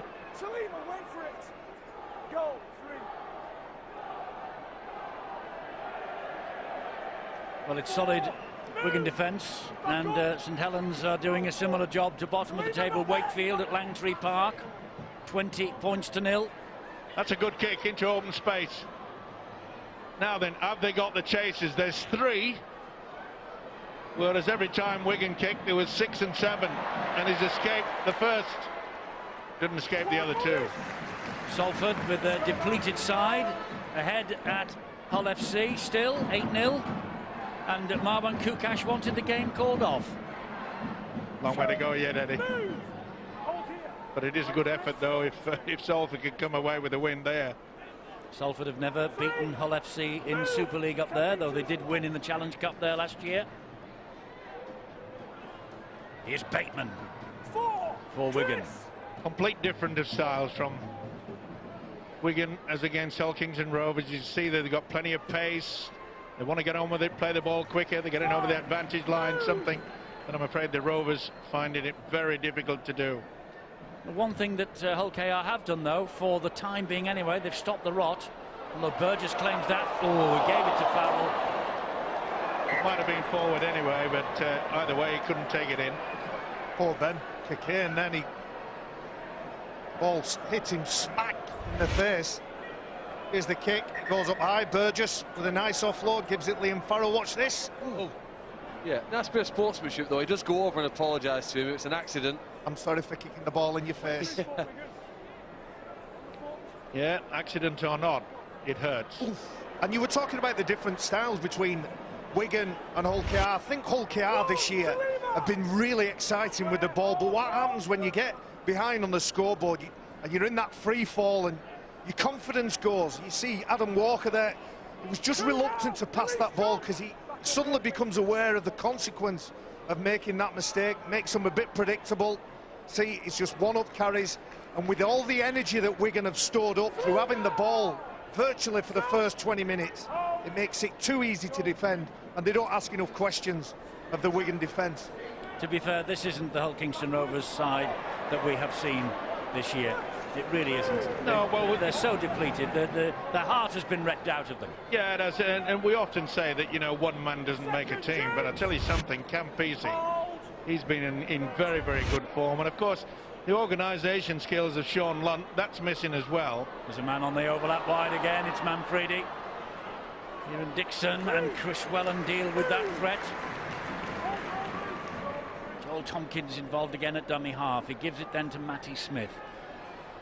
Smith finds Williams. Williams kick over the top looking for Burgess again, and the ball stands up on its end, and they're going to get another set of 6.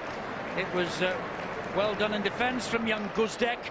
It had to be as well, but again, a beautiful weighted kick from George Williams. Okay, got the look of the bounce. Beautiful play. You know, Williams plays well above his age, doesn't he? You'd think he'd been around, you know, 10 seasons. The confidence is oozing through his body. Whenever I talk to people from Wigan about George Williams, they talk about his skill and his talent, but the thing he needs to work on is his communication. And I suppose the sign of a good halfback is getting everybody else to do what you're thinking. I think that's what George Williams will be trying to develop over the next couple of years. Getting that communication right where he can sum up in a nod or a wink or a couple of words what he wants 3 or 4 people to do outside him. Dylan Matautai with the latest drive. Williams again, that went behind. I think it's knock on both ways. Yeah, Wigan came up the first one. This should be head and feet to the Rovers, and a little bit of relief. It's taken them about half an hour, hasn't it, Steve? But they seem to have got a bit more confidence now that they're 34 points behind. They've got players in the right position. Or maybe the passes aren't sticking for Wigan here, but maybe there's no fear now, Eddie, because they know it's all over. Yeah, maybe. That often can be the case. I mean, as Baz, he made it quite clear that, you know, okay, forget about the scoreboard. We've got a bit of pride here. Roll up the sleeves and get into it. I mean, what in 6 minutes or so does Chris Jester say to them when he gets them into the dressing room at half-time? Forget about the scoreboard, Eddie. That's what he says. Concentrate on your job, your role within the team. And that certainly doesn't help. No. And it's the little things that let you down. And as I said, the first 20 minutes, Hull KR have defended. But as a friend of mine once said to me, whilst you're letting in all those points, as we see Graham Horne knock on, you're having a fair bit of time under the sticks, catching your breath.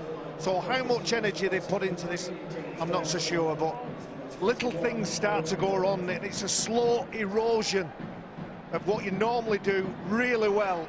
That suddenly starts to erode and it gets more and more difficult. Well, to be fair, Graham Horne gave himself up there because he pushed away the man when it really should have just got on replaying the ball and pushed him away and then lost it. I think that was 2 in the tackle when that pinch came in from young Guzdek. Now then, Matty Smith from here. Obviously got it. That was good play by Guzdek. He put his body on the line. Albert Kelly just came in right at the last second, didn't he?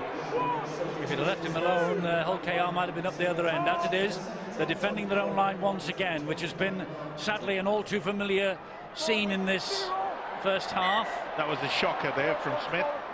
Forward pass. And this can easily creep into the side. Or more and more we say that Wigan will try and guard against complacency, that they will relax a bit. They can be forgiven, I suppose, for trying things that will not come off. Well, he's usually a lot cooler than that, is Matty Smith, but he was put under pressure. You could see that he had a little look just before he offloaded it. Interesting to see how Sean Wayne is utilising the 2 halves.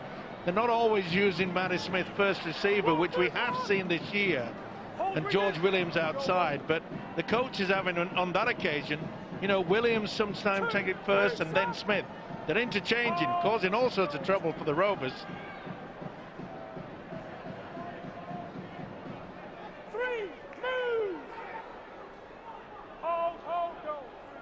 Green to his feet and plays the ball to Cockayne. Wakefield on the board at Saints. Can Hull Kingston Rovers get on the board here at Wigan? Well, the first Drive achievement forward by Ollett. The first achievement is to get into the opposition half. They failed to do that on the last. That's right down the throat. That's not a good kick at all. Some incentive for Hull KR. They haven't been nilled by any team yet this year. They've lost away at Wakefield, Warrington, Widnes, Castleford and the Catalan Dragons. They didn't make progress in the Challenge Cup at Bradford a fortnight ago. They have had this experience here, though, not that long ago. Was it on an Easter Monday when they conceded over 80 points? Just a couple of seasons back. It was actually at Hull KR, sorry, yeah, not in Wigan, but I do know what it's like when Wigan can cut loose and score a succession of tries, but they seem to have improved, don't they? Or Wigan have deteriorated with their accuracy as the kick goes into the corner, applying some more pressure. And look again, at the accuracy of the kick. Not only that, Phil, but what about the backspin? Oh, what on earth has he done? He's knocked on, that's what he's done. Well, he tried to offload and then... Does that count as a pass? I think he passed to himself. I think Cockayne as he grounded it here. He's in the field of play and then tries to pass it and then grounds it, so therefore it's a dropout. That's it. Really well explained, that, Steve-O. That's exactly what the officials have said on the field as well. He's not tackled there, nobody's hold of him. He goes to pass it, realises it's a Wigan player, gets it back and he's tackled in goal. Well, do I get a gold star for that? Absolutely. I never got one at school, so at least I'm looking forward to this one. Wow, Stuart Cummings, giving me praise. Right, let's go down to Angela on sideline. She's news on Wigan's Tony Clubb, apparently.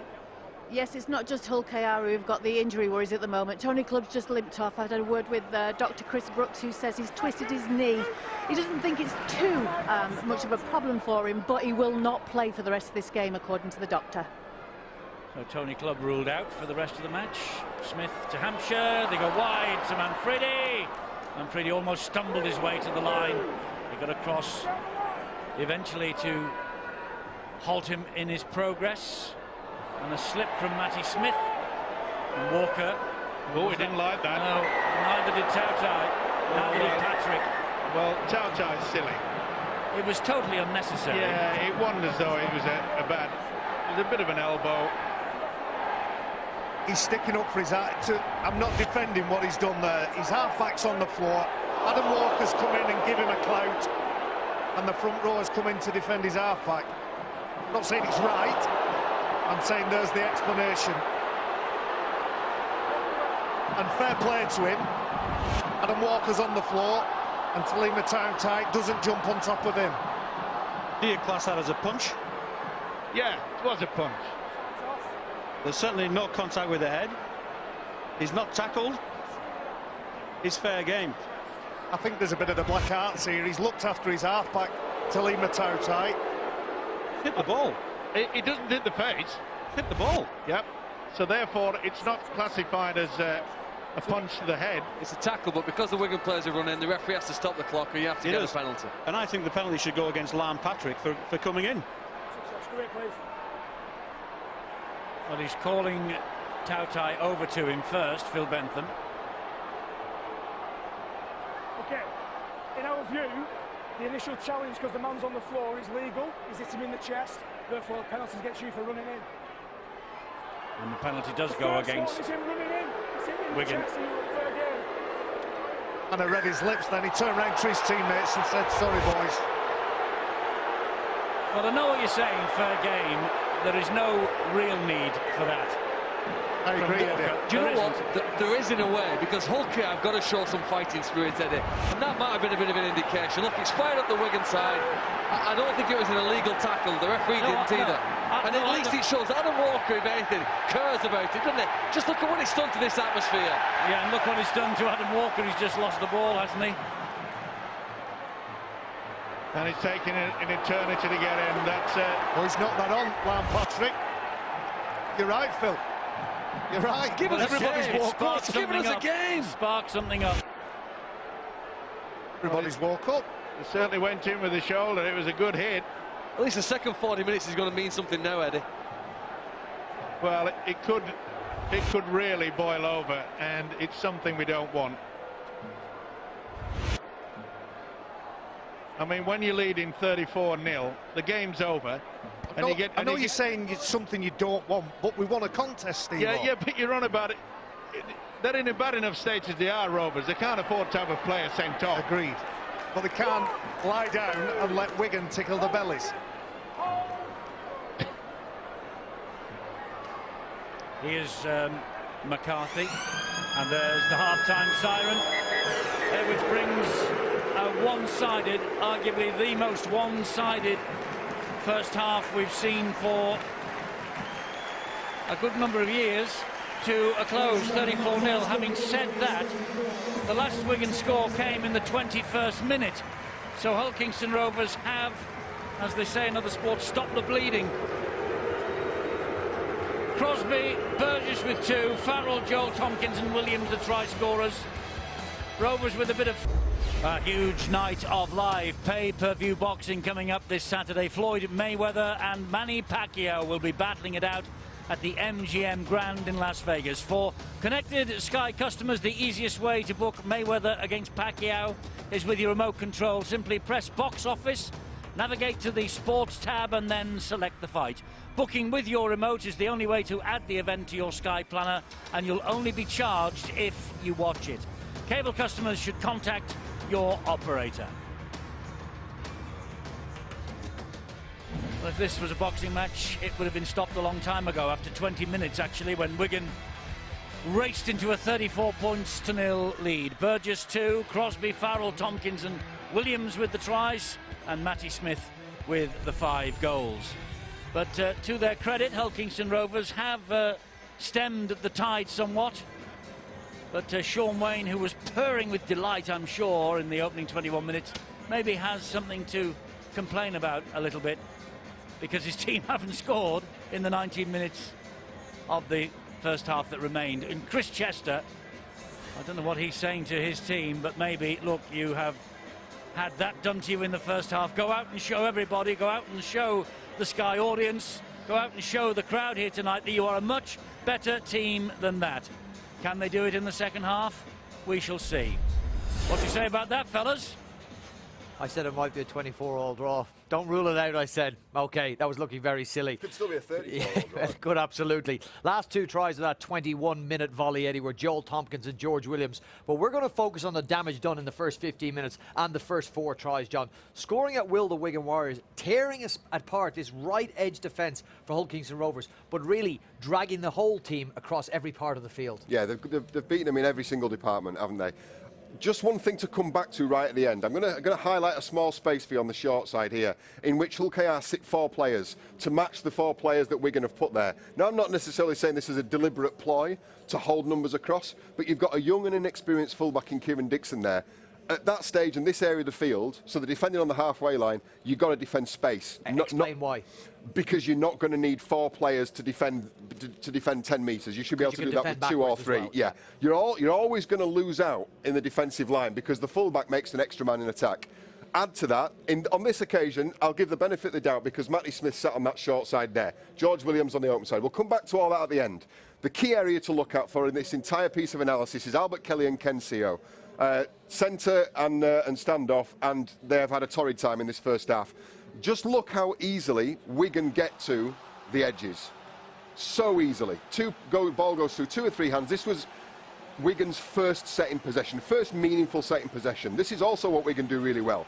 They can go shot for shot. No reloading play, no settling play in the middle. They have an awful lot of joy on the other edge. Now look at the space that's opened up between these 2 players. That's between 2 players who are going to defend side by side. I'll tell you now, and I can't see the mouths, but they're not talking to each other. There's absolutely no communication between those 2 players whatsoever. They're not looking at what's coming at them. They look now as the ball is almost upon them.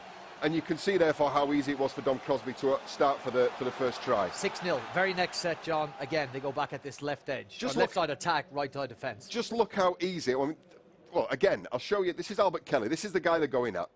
This is obviously part of the game plan. Wigan have been given the licence, it must seem, to go at Albert Kelly whenever and wherever they want to, and they've had great joy from it.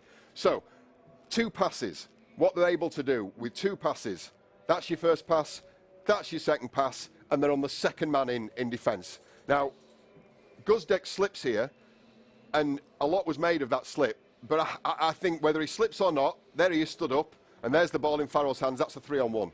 Now, you'd back Wigan to still put that through the hands every single day of the week. This was Burgess's try after a little bit of interplay between him and Dan Sargentson, George Williams rather. So back to Burgess. So that's try 2. Okay, 9 minutes in, then Liam Farrell, he goes over. Pushes the score out to 18-0. Yet again, Hull Kingston Rovers, right side defence. Yet again, the same players as you identified previously. Last tackle. They've got licence. They've got licence to go at this whenever they want. Last tackle. Not interested in the kick. Pull this on very, very slowly. There you have Albert Kelly gets done on the outside. Albert Kelly's come in.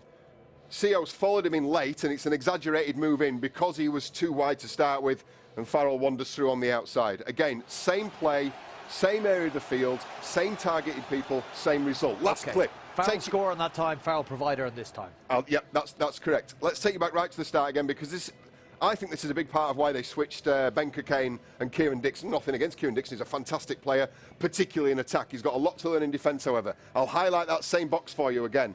This is on the short side. Once again, you've got 4 players marked up against 4 Wigan attackers. I'm beginning to think this might be now a ploy from Wigan to hold over their men. But you've got to ask yourself, after everything that's come at these 2 players in the first half, you might want to consider sacrificing one of these guys on the short side, pull them over and give yourself a fighting chance on the open side, because have a look at who's here. You've got Matty Smith sat there, and you've got George Williams sat there. Your 2 main ball players, your 2 main protagonists, and you already know this is where they're coming. It's no secret. Look how easily they get there once again. Ball played at the line, straight through a massive hole.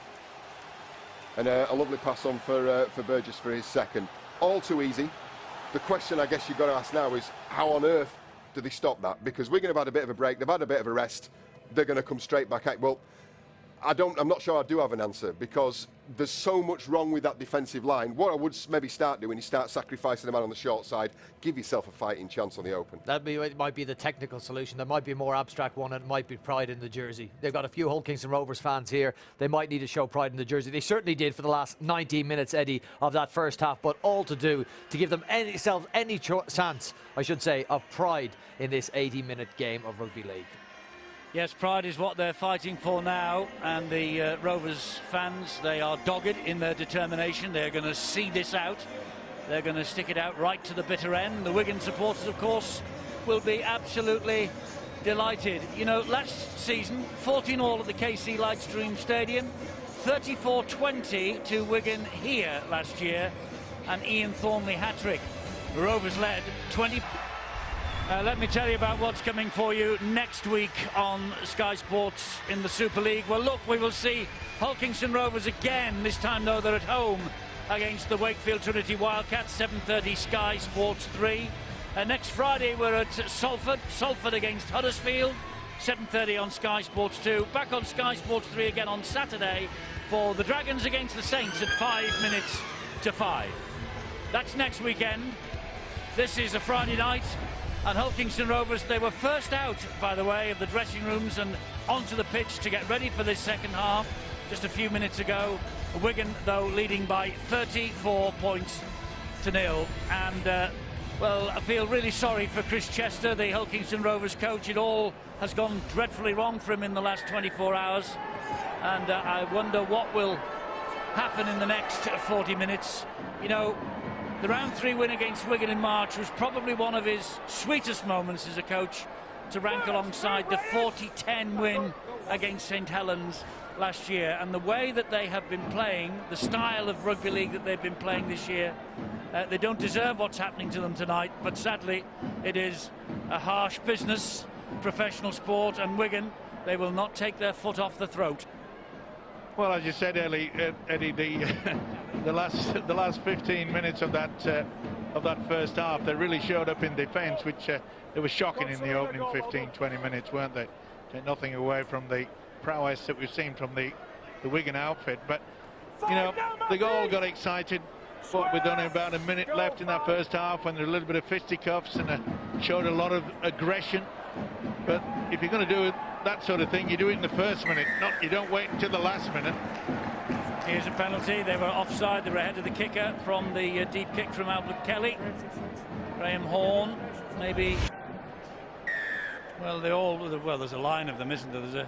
You could pick any one of them really on this near side. Well, there's 4 definite, that's for sure.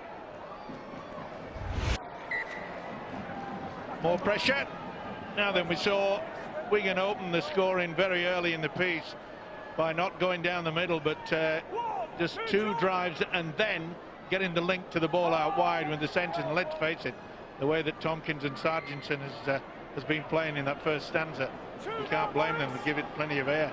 That's Ryan Sutton driving it in on the second tackle. Powell gets it away to Tautai. Tautai then to Williams. Williams finds Sargentson. A slip by Sargentson allowed Kelly and CO to get there for the tackle. Farrell at dummy half. Williams and Tautai again. Drives it in towards those Rovers posts. Walker lifted the back leg. Williams again, and Smith is over the line. But I think sheer weight of numbers will deny him. He's held up, and the tackle count will be taken back to the 10-metre line for the last tackle in this set. And this should be a kick into the in-goal area, surely. Well, Powell is there, and there is Williams, and it's a kick out wide, looking for the winger, finding the winger, giving it to Farrell, and there is Sargentson. And Sargentson gets the first try of the second half for the Warriors, or does he? Touch judge on this near side has stood his ground. They have a try on the field, but they want to check the onside, Stuart, by the sound of it. That's right. The chasers on the far side who went towards the kick, were they behind the kicker? Now, I'd be surprised if they're not, because the practice is a lot, and it looks there that they're all onside. They'll just check the rest of it now. Is it a clean catch? Clean catch there, and then the pass out wide. Nothing wrong with the grounding. That's a try. Yeah, checking the grounding again from and Sargentson, just to be sure, and the try is awarded. Oh, he has a little smile, a little sigh of relief on this, his 10th consecutive appearance in the centre. What a season he had last year, by the way, Dan Sargentson. First year at Wigan, grand final, his first 2 caps. He won on the Four Nations tour against the Kiwis and the Aussies. Well, Smith held up over the line, and then we see Wigan's first attacking kick of the second half. You know what, I'm amazed. We've had 2 kicks in this game so far in the second half. Here's one from Wigan where the players stay on side. The reason why Hull KR are under pressure on their own line, scrambling like this, is because when they kicked the ball, it was as if they didn't know the rules. They were in front of the kicker, conceded the penalty, and all of a sudden we're back at this end of the field trying to defend in a very difficult situation like that. It beggars belief that without being fatigued, a minute into the second half, they would be lazily offside at a kick downfield and concede the field position so easily as they have done. Well, Matty Smith, he's kicked 5 out of 6. The one he missed was from far out. This is from way out on the left-hand side. Right-footed kicker, though. He couldn't draw this over the top of the bar, which he does. Excellent kick. 40 points to nil, Wigan lead. I bet that was in Sean Wayne's half-time script. Let's find out. Angela. You're absolutely right. You've just seen in action exactly what Sean Wayne wanted, and it can be summed up in just a few words: more of the same. If he had anything to really pick at, it was that in the second 20 of that first half, maybe their defence could have been a little bit tighter. But if that was a long or a short team talk at half-time, then it was even shorter in the Hull KR dressing room. There was one word that Chris Chester wants from his players, and that's for them to play with pride. That was the word he came out with. He said 4 players to pull out today. What else can you do? He said, it is what it is. It is what it is, Eddie. It is. There's no question about that. He knew it would be tough with the players out 24 hours ago to lose so many on match day, and one seconds before the kick-off with the French international Kevin Laroya. Blows from which you don't really recover no matter who you're playing, never mind Wigan. And here they come again, and Sargentson was almost through that tackle, but he stuck to his ground well, did Guzdek. Eddie, when you embark on a campaign, a Super League campaign, it's not so much the 1 to 17. Of course you need a strong 1 to 17, a strong starting lineup. It's often the numbers, the squad numbers 20 to 30 that get you through the season. And for Hull KR, they're going to get some players experience a high level of intensity that perhaps they're not used to. And it's a harsh lesson. Sorry, Ed. Sorry, Barry. Carry on, make your point. It's a harsh lesson some of these Hull KR players will be learning. But at least one of them was in his face there. At least he forced the error from Bateman, and it was a free play, so Kieran Dixon played all the aces in his hand, and the kick was just too deep. So head and feed to Rovers at the scrum. 14 wins, a draw, and that's the Wigan record of 20 meetings with Hull KR in Super League since they joined the party in 2007. And you know, they've only conceded 12 tries in 6 home games this year, Wigan. And Warrington a fortnight ago got 4 of them, yet they still lost.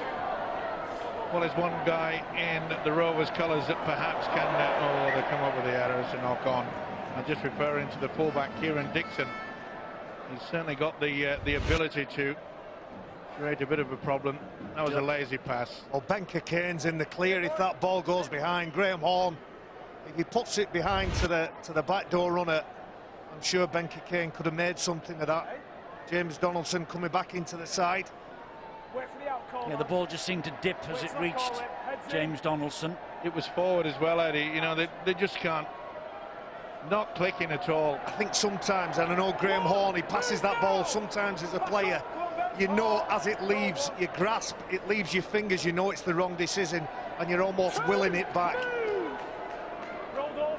Well, there's a fight going on now at the KC Stadium. 12-14, Salford lead. But the black and whites battling back. Trying to make at least the west side of the city smile tonight. Boy, did well there, didn't he? He'd keep control of that. Joel Tompkins, it looked as though he's lost it. Oh, Patrick on a good run forward, and he took Aaron Ollett with him a couple of metres as well. With Ebser coming across as reinforcements. Here now is Smith, goes high, and Frady's after this. Dixon is underneath it though and claims it nicely. Kieran Dixon, England Knights international, young Dixon. 7th in a row at full-back. That's where he started this evening, but he's been pushed out to the wing as the players progressed. That was a good take though under pressure from Manfredi. But this has been the same old story as in the first half, is that you know, the Rovers just cannot get any field position. Can't get even to the halfway line, and when it comes to the kick, you know, but the return from Wigan, you'll guarantee they're on the 40-metre line. You keep continually doing that, you've got no chance of getting back into the game. Horn is going nowhere. He's trapped 15 metres inside his own half, so Vodebza just puts boot to ball and kicks it straight at Joe Burgess, who's one of the quickest in the Wigan side. And look at that, Eddie. Not only the 40, they've made it over the halfway line. Yes, and that's the first tackle. Hampshire. Walker dwarfed him in size. Interesting to see how Wigan are coming down this right-hand side. Given a forward pass here against Sam Powell. Yeah, just delayed it slightly. Shakes his head. He knows in the end that just a little bit lazy. I think that one is forward. It just comes out of his hands forward and travels about half a metre. The point I was trying to make is... Wouldn't like you to measure my carpets. Anytime. For fitting, Stuart. Carpets? Wooden floors these days, Eddie. Well, wooden floors. I know it's lino in your place, but... Wellham. Well, I'll get to make the point. Go on. Is that Wigan, they really put a lot of pressure on their right-hand defence. And they haven't done that this second half. Ollett and Kelly to Cockayne, and then Cockayne gets the ball out wide, but Farrell and Williams in there quickly. Cockayne at dummy half again. This is McCarthy.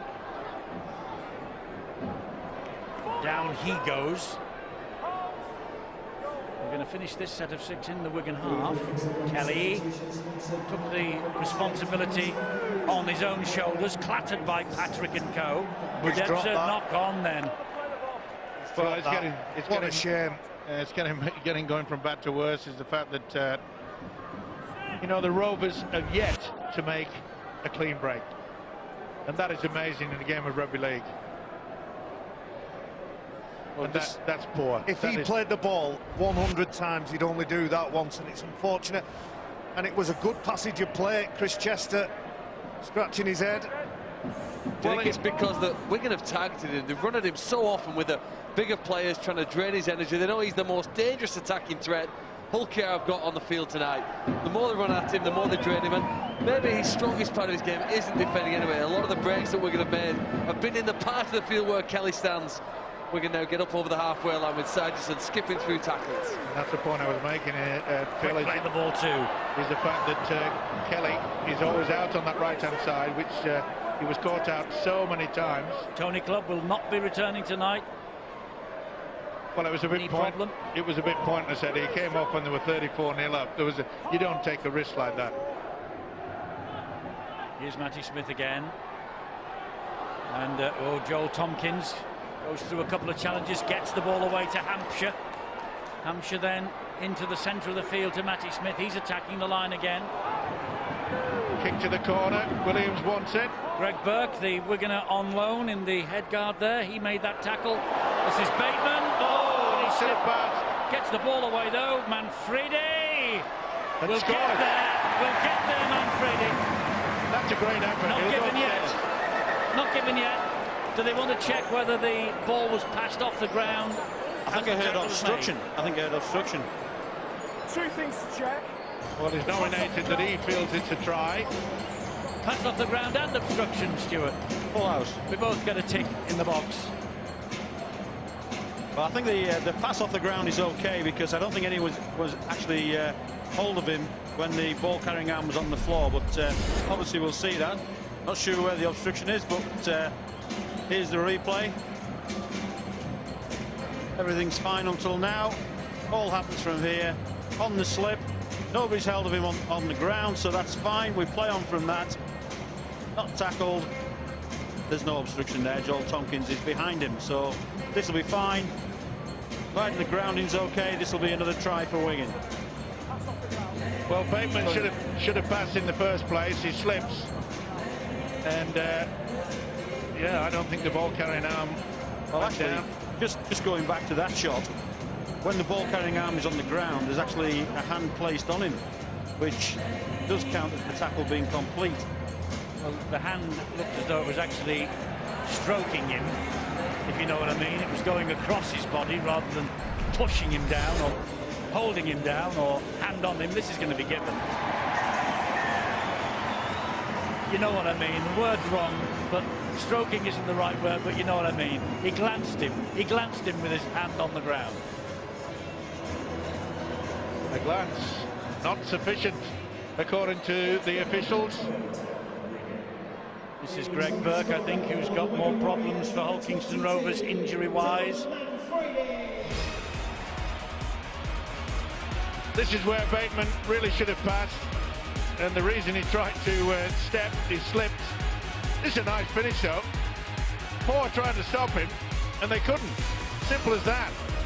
That's where they're just falling apart. That's where the pass should have been. You could see Dixon had come off the line. Nice finish. It impressed me as this fella, Manfredi. Well, for me, there's a pretty close competition between 3 players who's been the best for Wigan this season. Don Manfredi, John Bateman, who played in the past, and Anthony Gelling, who's sadly missing today, who's a very good friend of this player down on the floor, Greg Burke. They live near one another in a part of Wigan called Beach Hill, and they're very good friends. I know Anthony Gelling is a bit concerned about his club mate here, Greg Burke. Hope he gets back on his feet and gets back into action. He slides across. He's worked hard from the middle of the field to get over, prevent the ball down, but just look at the right ankle. It twists under his body. And he came away immediately and his face was wreathed in agony. There's Anthony Gelling. Concerned. Oh, and he's delighted that we found him. Not the forgotten man after all, Anthony, don't worry. Burke will leave the field against his parent club tonight, of course, on a season-long loan. Oh, there you go, Beach Hill, you're right.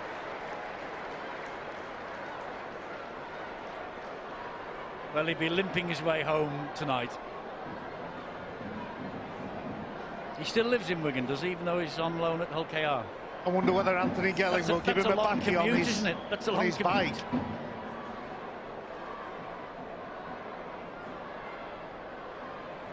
2.5 hours in and out of work, both ways, every day. What, on the bike, Eddie? No, he couldn't go on the bike on the M62, Stephen. I've seen it before. Smith has missed with the conversion. So, scoreline now 44-0. Not a question of if, but how many Wigan are going to win by tonight. But that points difference, we mentioned it in the first half. You see Greg Burke being helped there by some of the Wigan physio staff. Don Manfredi's been in great form this season. He has looked very good. The guy with the black tracksuit on there, Steve Blakely. Now, having left Wigan, qualified as a physiotherapist, back here working as part of the medical team. Talking of points differences, it could be crucial at both ends of the table. The bottom four in the end of round 23 will drop into the top four of the championship and face the battle for their Super League lives for 2016. And if you're obviously struggling in terms of points scored and for and against, it might count against a team or two, and Rovers won't want to concede too many more here tonight. Spot on there, Eddie. They've got to try to, as you said earlier, try to stop the bleeding, but boy, they've been incisive, haven't they? They've been cutting him apart. No! Williams just took his eye off the ball at the vital moment, and he knows it. Well, I'll tell you what Hull KR have got to do as well, and Albert Kelly tried to get up in front of Ryan Sutton there to stop it. They've got to learn how to cope with Wigan's attack, because in 2 weeks' time, Eddie, they're going to face it all over again, this time in the Challenge Cup. They've got 2 weeks to learn how to defend and cope with those players when you've got lots of players moving around, the man with the ball, all moving at full pace and hoping to make the right decision to come up with the right defence. Salford have increased the lead at the home of the Black and Whites, and talking of the KC Stadium, that was the last place that Hull Kingston Rovers failed to score. 29th of August 2014, they lost by 28 points to 0.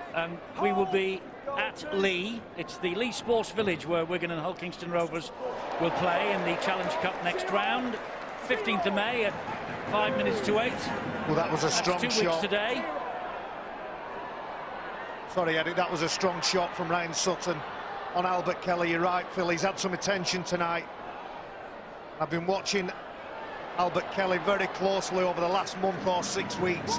He can bang him in when he puts the shoulder in. As we see Ryan Sutton's shot, he does make a dent. He had some nice strong efforts last week in the game against Catalan, but it's the amount of defence he's had to do tonight. It's not whether he can tackle, of course he can tackle, but it's effort on effort on effort.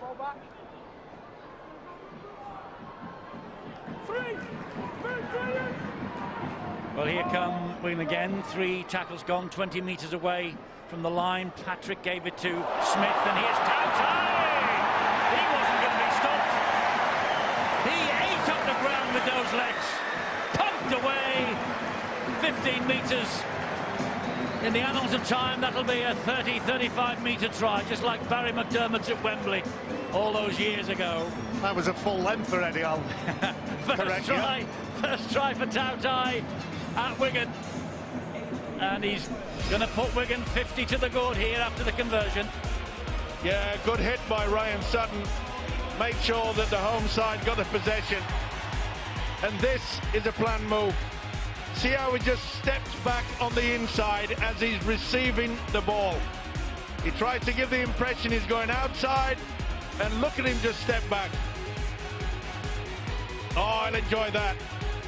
That's a wonderful side for the front row. And it is that.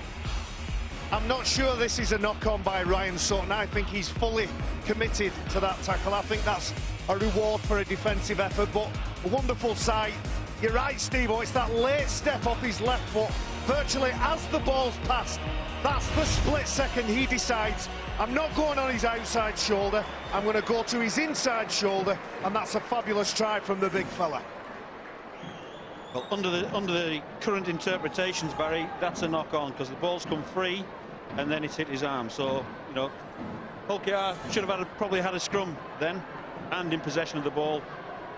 Instead they're facing this kick. Facing this kick, which will take the margin to 50. Time on. And half a century it is for the Wigan Warriors, courtesy of the boot of Matty Smith and this try from Talima Tautai. It'll be interesting to see whether Shaun Wane does sort of rest a few players or whether he goes for broke.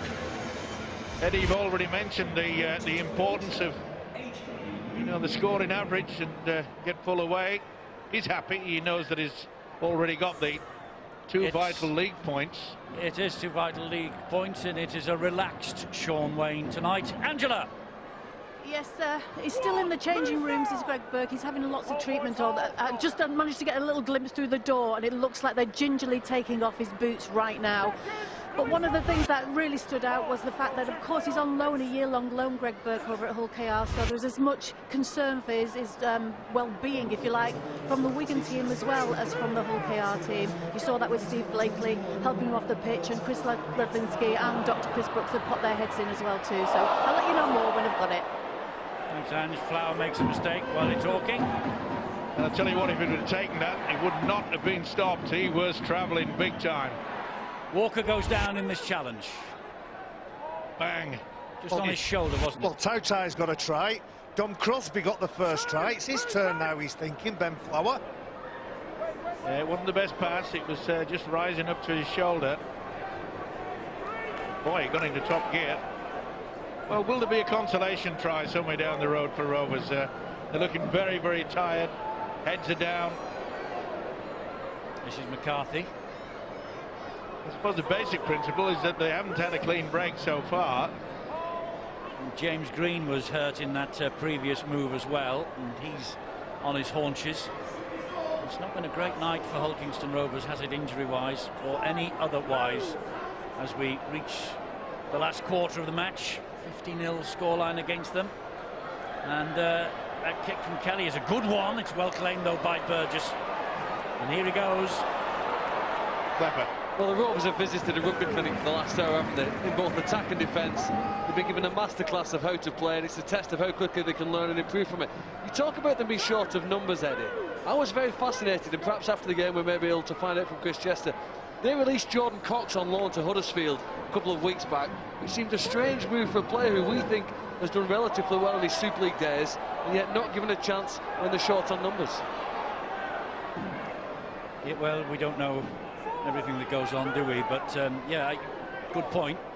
Hull and Salford back to within 2 points of each other. Williams to Farrell, wide to Sargentson, wide and maybe forward to Burgess on this angle. Yeah, delayed it to Sargentson, but this will be a high kick. That's one. This set of six. Williams, oh, running it, Williams. Maybe Hull KR were expecting the kick as well. What a run from Williams. What a run from Williams. What a try from Williams, his second of the match. And no wonder his coach is delighted. Well, Hull KR were reading off the same script as Steve-O then, expecting the kick from the standoff, and he just went through the gears and left a trail of Hull Kingston Rovers players in his wake. A great try, and if you've enjoyed watching great tries tonight, you have seen some, there's no doubt about that. Well, I often say it's out of the top drawer. Look at this, one step, in and out, swivel, another one, at the pace. I said a few weeks ago, it reminds me so much of David Bolton, the great standoff that played for Wigan for many, many years before going out to play in Australia. And he had the ability and the capabilities to turn into a star. Well, we often say this is the start in the making. I think he didn't drop the making. I think he's arrived. And when he scores tries like that, who can say that I am not talking common sense for a change? Yes, good memory, Steve-O. Great Dave Bolton, and he won a grand final, didn't he, with Balmain? Yeah, I think he dropped the field goal, drop goal that won it for the Tigers. A Pommy down under that became a hero. Very, very rare indeed.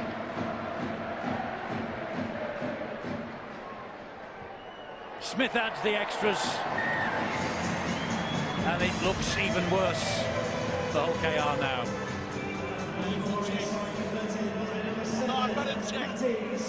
Well, we're in the entertainment business, and Wigan have certainly done that here. You know, it's great vision, isn't it, to know when on the last play there's a gap in the line.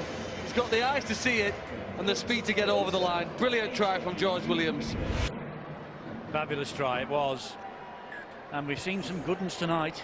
He did well, didn't he, Williams, as well, in that win against Warrington. Out on the fall now. A second time for Dixon. He's saying that Farrell took the ball over the line. Did he jump here, Stuart? Did he jump from the field of play? Well, Phil Bentham thinks it's going to be a penalty on the halfway line. That's the video referee to check. He catches it. I think he's caught it and then taken it out. So I think this could be a goal line dropout. Yeah. Just catches the ball before his foot gets on the ground. Yeah, he needs to plant both foot, one in, one out, and then catch it. He needs to be outside the field of play, yeah, so if he gets out there, that'll be right. Just a split second, the foot was in the air. Well, they got away with it, and let's face it, Eddie, the Rovers have had plenty of practice at kick-off tonight, haven't they? Well, to get it right. They have, and Farrell saved Kieran Dixon's blushes then. Yeah. It was touch and go, split second, wasn't it? Come on, Rovers, finish with a try at least. Or even make that clean break. Budebza, and here comes Green again. He's established himself in Super League the last 2 seasons. The 24-year-old plays the ball again to Budebza. 10 metres out. Budebza with the pass to Kelly. Kelly then to Cockayne, and he gave it straight to Burgess. Got it on the second, didn't he? Just flipped it up. Ooh, lashed out with the boot there, Burgess. Not to say he did it on purpose, but certainly caught. I think it was Cockayne that... It's a good decision. I suppose John Wells will have a look at that after Sargentson goes, and then the split second that Sargentson goes, Joe Burgess does the same and cuts that play off. Good defensive read. Good tackle. Good defence as well. Yeah, Wellham really picked him out. Lon Patrick felt that. Here goes Ryan Sutton again. 5, move! Now then, will they go for the dummy? Remember, Williams threw it on the last, but they're going to go for the kick. Smith. Charge down. They're going to get 6 to go here. Wigan, if Tautai gets it, and he just about did ahead of Sonny Esselman. Well, isn't it amazing, when he was going over for the try in top gear, he nearly went into reverse there, but it got possession, that's all that counts. Here's the kick. Ricocheted away. Get going, son. He was a little bit slow then for a moment. Tautai then realised the danger. Powell again, and Smith to Williams. Short ball, takes the return. Great hands, but Sargentson had the ball pinched from him. Oh, and then they've given it away. That was a free Smith play with anyway. a knock on. It would have been a free play, wouldn't it? No, I don't think it was. I think it was one-on-one ball steal. That was all play on. The knock-ons there by Wigan, so it'll be Hull Kingston Rovers ball. Josh Guzdek, who ends up with the ball in his hands. Dan Sargentson, I don't know whether he knew he'd lost it or he had it, but I'm not sure about that pass. Josh Guzdek, his teammates would have been saying, just keep hold of the ball, let's get some possession. And Matty Smith knows that he could have got the ball back for his side. Josh Guzdek been playing recently for the Coventry Bears in the League One. Played about 4 or 5 times for them. Yeah, well, it's a big step up to Super League, and there he is again. And he only got the nod very late on.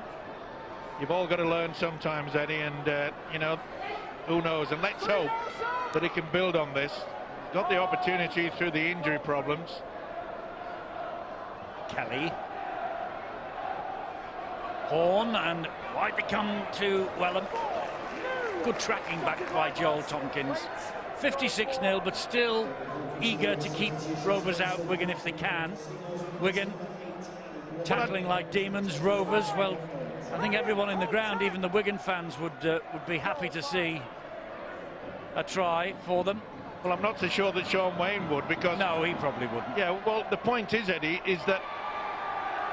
Well, that's great enthusiasm. Yeah. He could have been penalised, couldn't he, Stuart?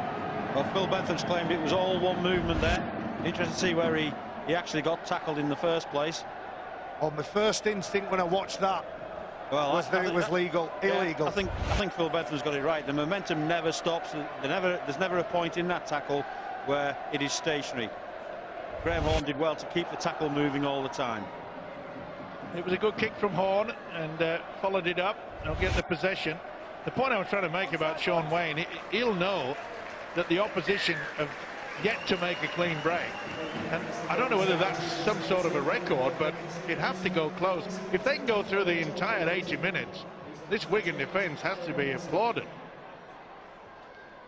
Well, they've got 12 minutes to try and prevent a clean break from Rovers, and McCarthy is halted by Sutton's challenge, and a little bit of help from Farrell and Tautai.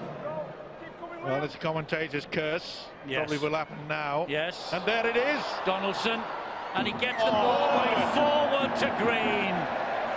Oh, that's a desperate shame. They've broken the line. As you said, Steve-O, they've failed to do it until that point. Lovely footwork. Oh, what's wrong with passing it with two hands? Donaldson does all the hard work. All he has to do is get it away, and he thinks he's playing American football. I think he was just falling awkwardly, that he knew he had to just try to offload with that swinging right arm. Well, if he has the ball in two hands, as a you know, back in the day when I would play, I'd offload the ball, and sometimes with two hands, extending your hands would allow you then to flick it back. I've heard it all now. We've had a passing lesson from Barry. Yeah, wonderful.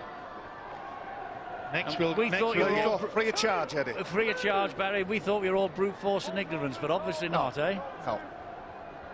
A little bit of brute force. What about the latter? Crosby's try started the fun off in the first half. Scorelines: Hull 24-20. They've edged ahead against Salford now, and St Helens, well, they've beaten Wakefield. All the tries coming for you from those two games. After we have finished the match here, Terry O'Connor and Brian Carney have been keeping a close eye on them, and well, that's quite a match that's gone on at the KC Stadium. Interesting to see how that one finishes. And you will stay with us. This is awkward. Did well to finish up there. You didn't see many Rovers players shouting it's mine and going for it. Well, Chris Chester will learn a lot about his players at the scoreline as it is 56-0. These last 10 minutes, he will learn who really is prepared to roll his sleeves up and fight for that lost cause.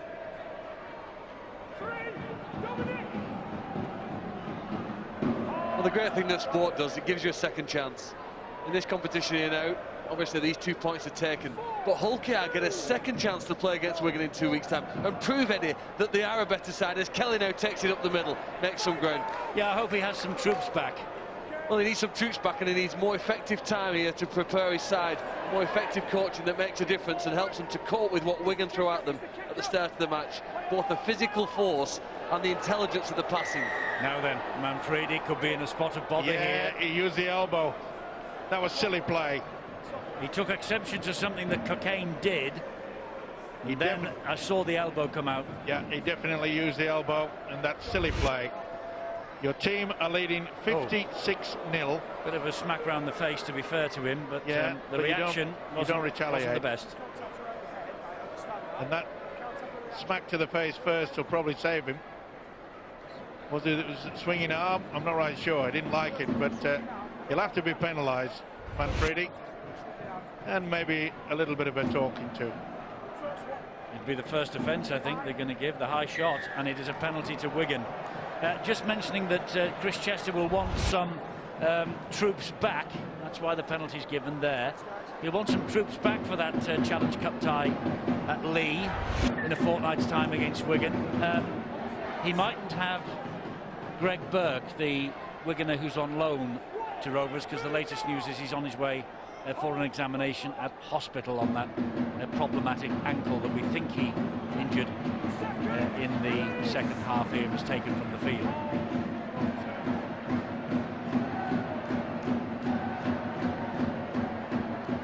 Again, we've seen superior play from the two half-backs, George Williams and Matty Smith. McCarthy now hanging on too long to Liam Farrell. Another penalty. Farrell takes it himself short. And he ran straight at young Robinson then. Here is Williams. Crosby.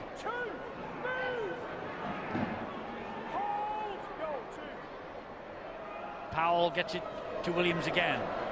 Williams trying to prize another opening. Gets the ball away to Smith.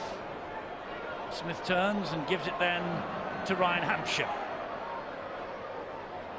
Oh, great offload, Smith. Tompkins out the back door. Manfredi halted by Graham Horne and Ben Cockayne. How on earth did he keep hold of that? Cockayne's saying that he lost it, and I think it is a knock-on. He didn't keep hold of it, Steve. Oh, you're right. It's Ben Cockayne who lends weight. They're having a little bit of a duel, those two, aren't they? It's a nice offload from Joel Tompkins. He does incredibly well to stay inside, but watch the effort from Ben Cockayne. It hits his body, thigh, hip, knee, anything you want. It's a knock-on, simple as that. But not the best position to be receiving possession. Sean Wayne will be happy with some of the attacking play, and especially the link between the two halves and the three quarters. I think he'd be delighted, because at 34-0 after knock on now by Ben Cockayne. At 34-0 after 21 minutes, it would be so easy for Wigan to lose concentration, but they haven't. No. And the nil against Hull KR's name is proof positive of that. Well, Farrell's all over. I think he's hard done to there, Ben Cockayne. So do I. With no sympathy. Liam Farrell is all over that ball. Well, he is, but don't forget that is slow motion. He came away when he was told to come away, and he lost the ball after Farrell had come away from the tackle. Still think he stripped it though, Stuart. Powell is the dummy half for Wigan. Well, I've got Kelly out there and Kensio on that left-hand side, and this should be a try. Oh, it should have been. It's not the best pass. Burgess was thinking hat-trick time. It just floated before his eyes. It was set up well again. As I say, the combination of the two halves has given the three-quarter line plenty to think about. He knows it was a hat-trick time. Well, good on them, the Hull KR fans. They've stuck this out. They've stayed, and they're singing and clapping. Not that the team has given them much to sing or clap about tonight, sadly. But maybe another day, and maybe on Thursday when we're up at the KC Lightstream Stadium for our next live match.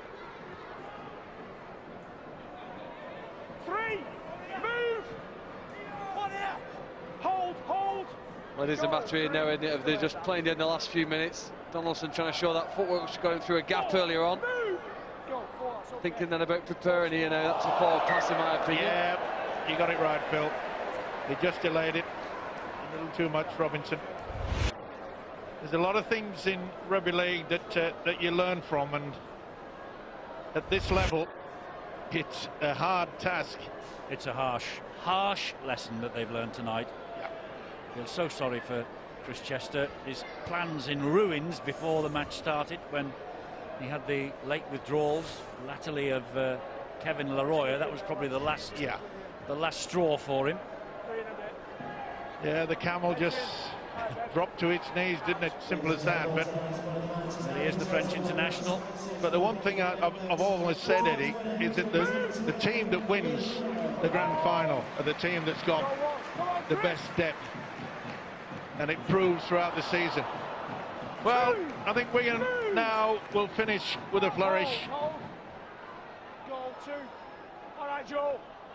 And to be fair as well, there are certain games that are not bad to miss, and this is one of them for Hull KR. Yeah.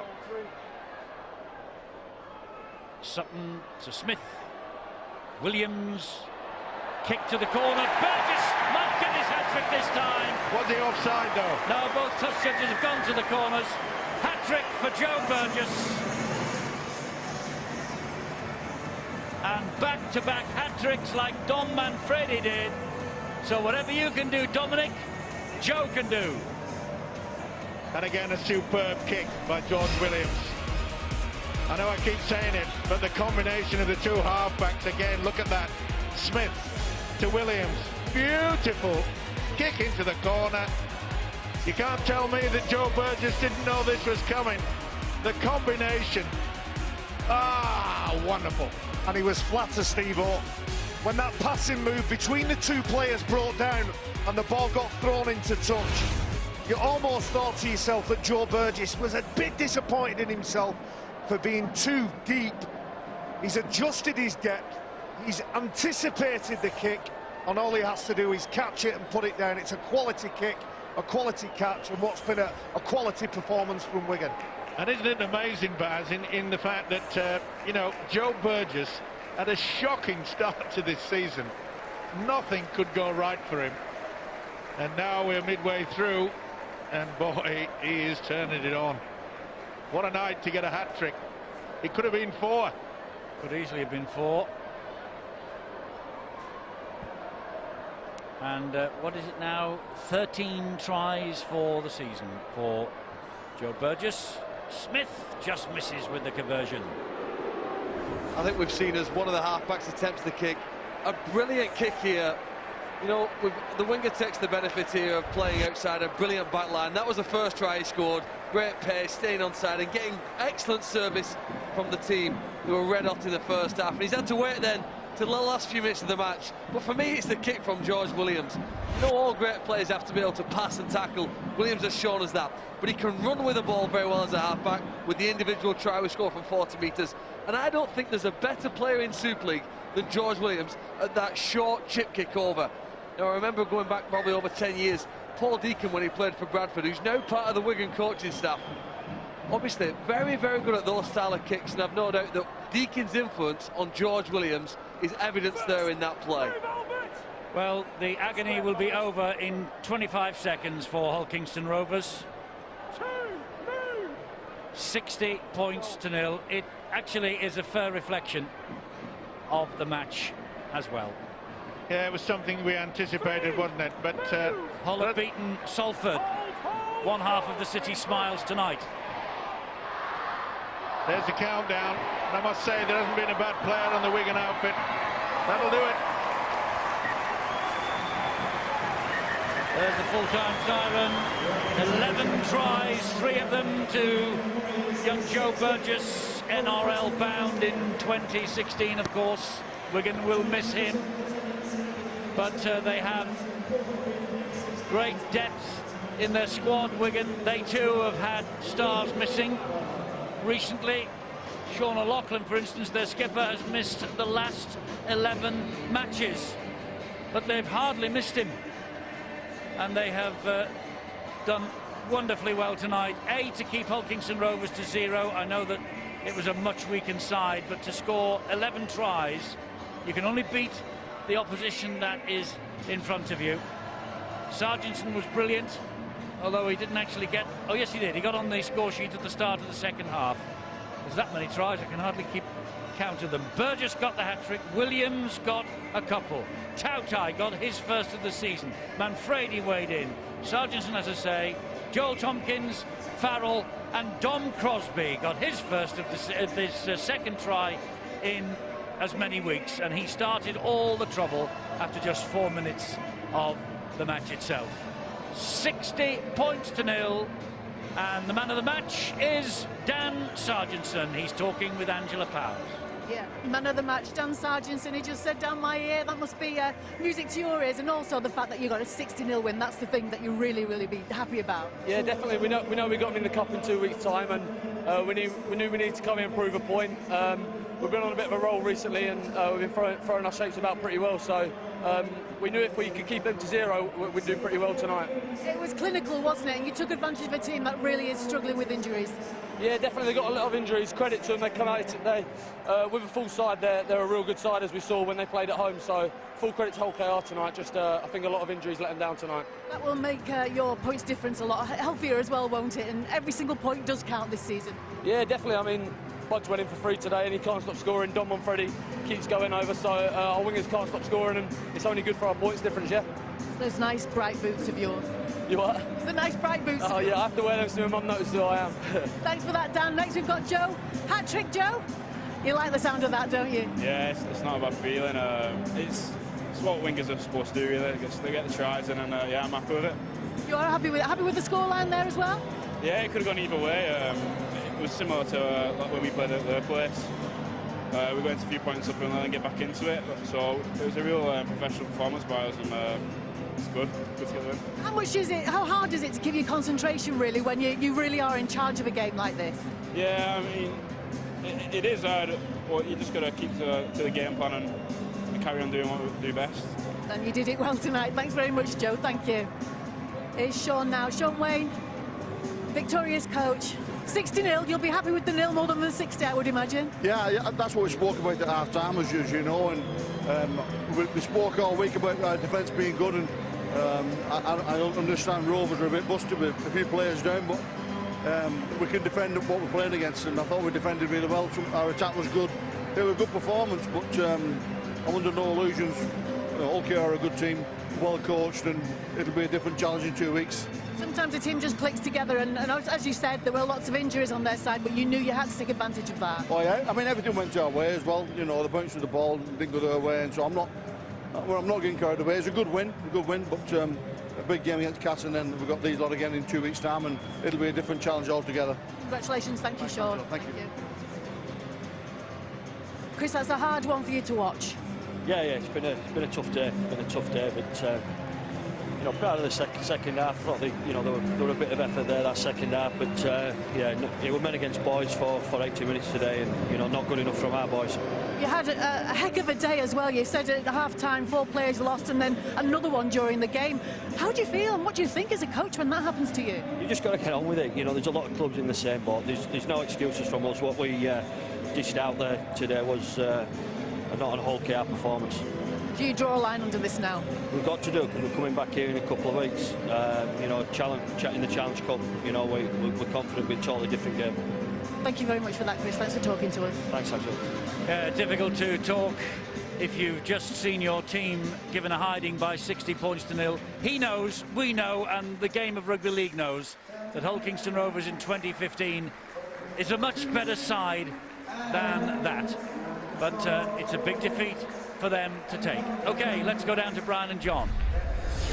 Yes, thanks very much, Eddie. I'm confident to say that is not the Hull Kingston Rovers we'll see for the rest of the season. Now, we'll try and find a positive for them. It took Wigan 10 minutes to score 4 tries in the first half. Well, it took them 21 minutes to score 4 tries in the second half, if that's any sort of positive. We're going to look back at those 4 tries that, well, didn't really need to break the back of the Hull Kingston Rovers side. But again, tries were brilliantly executed, John, through individual brilliance. And that's the point to make before we start to have a look at the tries. If the first 4 tries of the game were down to a really well prepared and executed game plan, getting at Albert Kelly's right edge, then the first 4 tries that you're going to see here are down to some elements of some individual adjustments on the run. And what we're looking at here, look at Farrell, for example, off Burgess's catch, switching to the short side, Sargentson's late adjustment to keep himself alive. That was the opening try. Then came Dom Manfredi's try.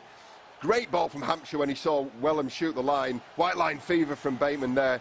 But look at this, to beat 4 men from a standing start, no obstruction, and to get the ball down. I'm a big fan of Dom Manfredi. He's a great finisher. 44-0, and then this from Talima Tautai, John. That was an adjustment of feet there made on the fly because he saw Donaldson sitting on his heels. And then this, the combination between George Williams And Joe Burgess is fantastic. No, we're not. Okay, no, this is George Williams running the ball, shaping to kick. Now, of course, they're spooked by his kicking, but in this case, the speed he showed here, John, was exceptional. Beats 4 players, and we said it last week against Wakefield, didn't we? We said about the ability, a natural rugby league player. We've been calling him that for a while, and we've been seeing increasing examples of why Sean Wayne showed such faith in him. Superb individual try. There won't have been many more young players going into a season with so much pressure on them. Wearing the number 6 jersey for the Wigan Warriors, George Williams, in setting up that final try for Joe Burgess with that kick on the run, was an absolutely beautiful touch from him. Yeah, it was a sensational kick. I don't know if we're going to be able to get a look at that final try, but it's worth mentioning that combination between Williams and Burgess is really flourishing. Not just the execution of the kick and the positioning of the two respective people, but that almost that telepathy between the two of them. Let's have a look at it now. It's a superb kick. Second phase. We've seen this so many times. Nice little look. Beautiful. And it's that kick. It's that stabbed, disguised kick over the top to Burgess. As I said, we saw it at Headingley earlier in the season, didn't we? We saw it a couple of weeks ago when Wigan played, I'm trying to think of the opposition now, fantastic, against Wakefield, I think it was. And there again it is. And that stuff is that's not created on the run. That's born out of hours and hours of training. And like I said, a telepathy almost between those two players. They stuttered a little during the start of this season. Now, are they back to where we would expect Wigan to be? Well, I think it was a below-par performance from Hull KR, and you've got to put it into context, but this win will do them no harm at all. 60 points to nil, Eddie. Comprehensive, as you say. Hull Kingston Rovers have their problems. Wigan could only play what's in front of them, and they absolutely did that.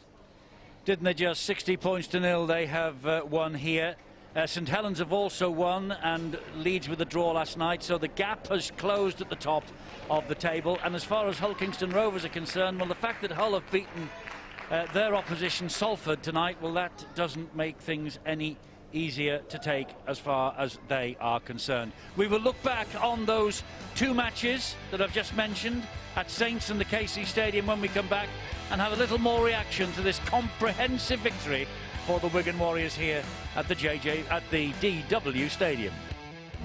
Well, Wigan have run in 11 tries here tonight in a 60 points to nil win against Hull Kingston Rovers. That's done their points difference a power of good. It's not done much for Rovers at the other end of the table, to be fair. What else has happened in the Super League tonight? Well, here are the results from the full weekend, actually, so far.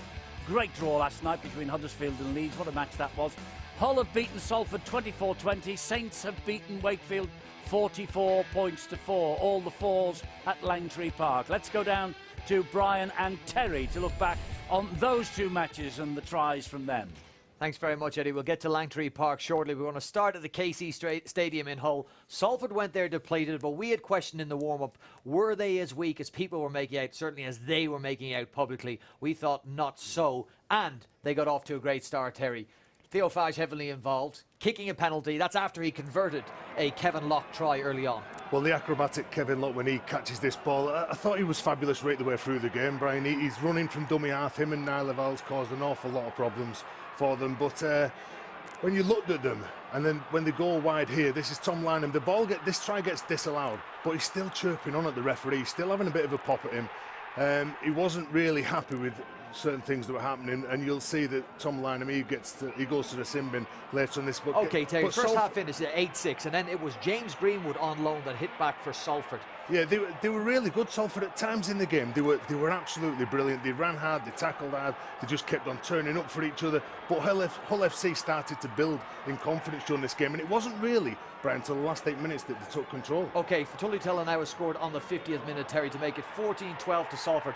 That try then from Oliver Gildart, again on loan, 20 points to 12 to Salford. And then Mark Minicello hit. He was excellent. He was absolutely excellent from start to finish in the defence and in attack. And then this is the try that clinched it. I'd say 8 minutes to go. Setamata Sarr just pushing up really strong. Some weak defence, which Justin Harris will be disappointed with. But he goes over, scores the try.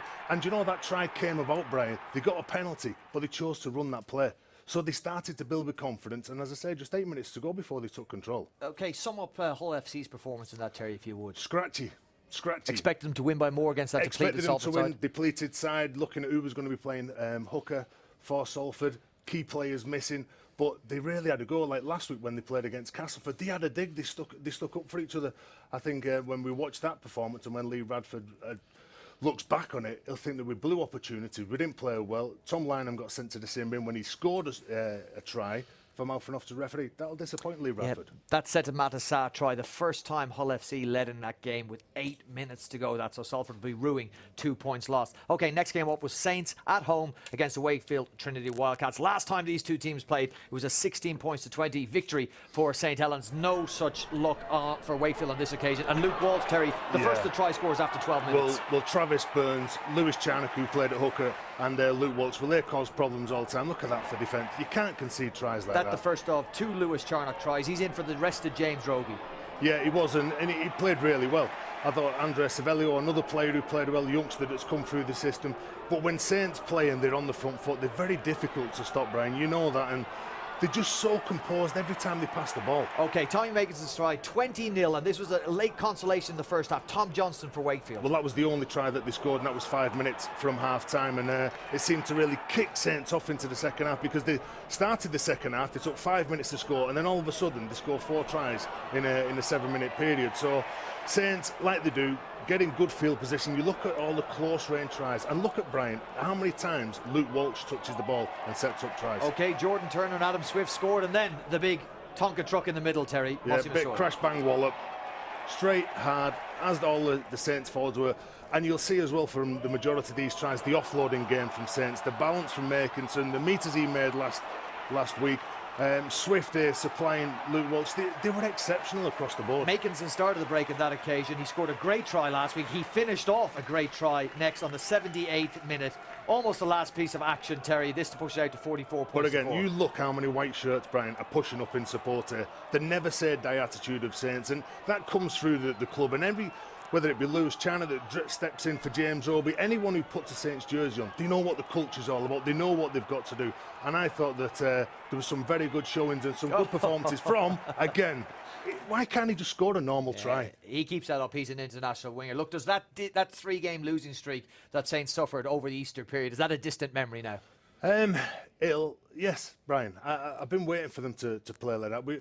They started off really well. The line speed really hurt Wakefield. They just had no answers to them. They couldn't get through them. The line speed was coming up. The kicking game from Saints, the halfbacks and young Lewis Charnock, I thought they were all exceptional. Okay, 2 very important points for Hull FC and a hugely convincing win for St Helens, Eddie. Thank you, boys. Let's take a look at the First Utility Super League table then. As you were, the top 3. The lead, though, is down 2-3 points now. Leeds Rhinos dropping a point last night, some would say. Huddersfield winning a point, others would say. Saints and Wigan easy winners tonight, so it's now 3 points to Saints, 4 to Wigan. And then there's a bit of a gap, another 4 points to Huddersfield. Warrington, of course, have to play over the weekend, so do Castleford. Salford, they are in 7th place, despite the fact that they were beaten by Hull. That's a relieving win for Hull and a relieving win too for Lee Radford. Hull Kingston Rovers now drop below them in the table on points difference as a result of this 60-point thrashing tonight. Widnes in the bottom 2, and Wakefield, well, it's looking ominous for them, isn't it? They are now 5 points adrift at the foot of the table. Phil Clark is here with me to look back on this game briefly perhaps, but more importantly I think, Phil, to look at those 2 matches that we've just seen with the boys, with Terry and Brian. St Helens, a little bit like this here tonight. They beat the team that was in front of them. They won well, and by the looks of things, they won very easily too. I think what we're seeing here really this weekend is that as we reach the midpoint in the season, there is a gap appearing between the top teams and the rest. And I think that probably comes down to 2 reasons. One, the strength of the squad, the depth of players that the top teams like St Helens and Wigan have had against their opponents. And secondly, the mental fatigue that's set in. Week after week after week, getting yourself up and playing at that same level doesn't seem possible for the weaker sides here. Hull Kingston Rovers and Wakefield there we see. So maybe the gap starts to widen here now. We've had a very competitive Super League for the first half of the season, and I do hope that the other sides in the lower half can compete with the top ones. But I worry now here that the repetition of competing at a higher level is starting to drain the weaker side, the sides in the lower half of the league. Yeah, that's an understandable fear that you have. What about Salford? You know, they lost last week by 2 points. They've lost this week by 4 points. They were desperate to get this game at the KC Stadium postponed because of their injury crisis. I don't think it's any worse than Hull Kingston Rovers have faced here tonight, by the way. But they did that. They tried to get the game off. They didn't. They competed, but they lost. When Salford are eventually a successful club, I think they'll trace it back to the last 4 games they've played in. We haven't been at full strength, and yet against Leeds they were competitive. They lost in the Cup, we were very unlucky. Last week against Casford, and again today against Hull. And it might be the emergence of a new Salford.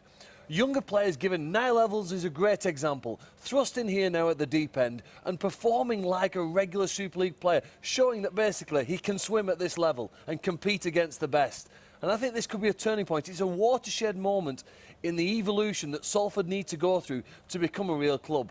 Blooding younger players, giving them a chance and seeing if they're good enough to compete against the top teams. And you say to the Salford supporters, keep the faith. I do, because there's no sympathy in sport, but boy, they've been unlucky for the last 4 weeks. They have, and well, they were unlucky-ish tonight. They fought all the way, but they were beaten in the end by Hull FC. OK, now on Sky Sports 4, there's the World Golf Championship continuing. It's day 3 of the Cadillac Match Play Championship.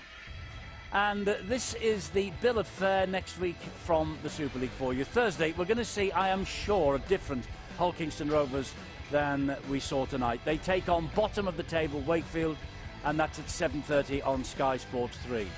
Salford, we'll see Wigan put the cleaners through Hull Kingston Rovers, 60 points to 0. Saints 40-point winners. Leeds last night dropping a point, pretty tight at the top. See you next week. Bye-bye.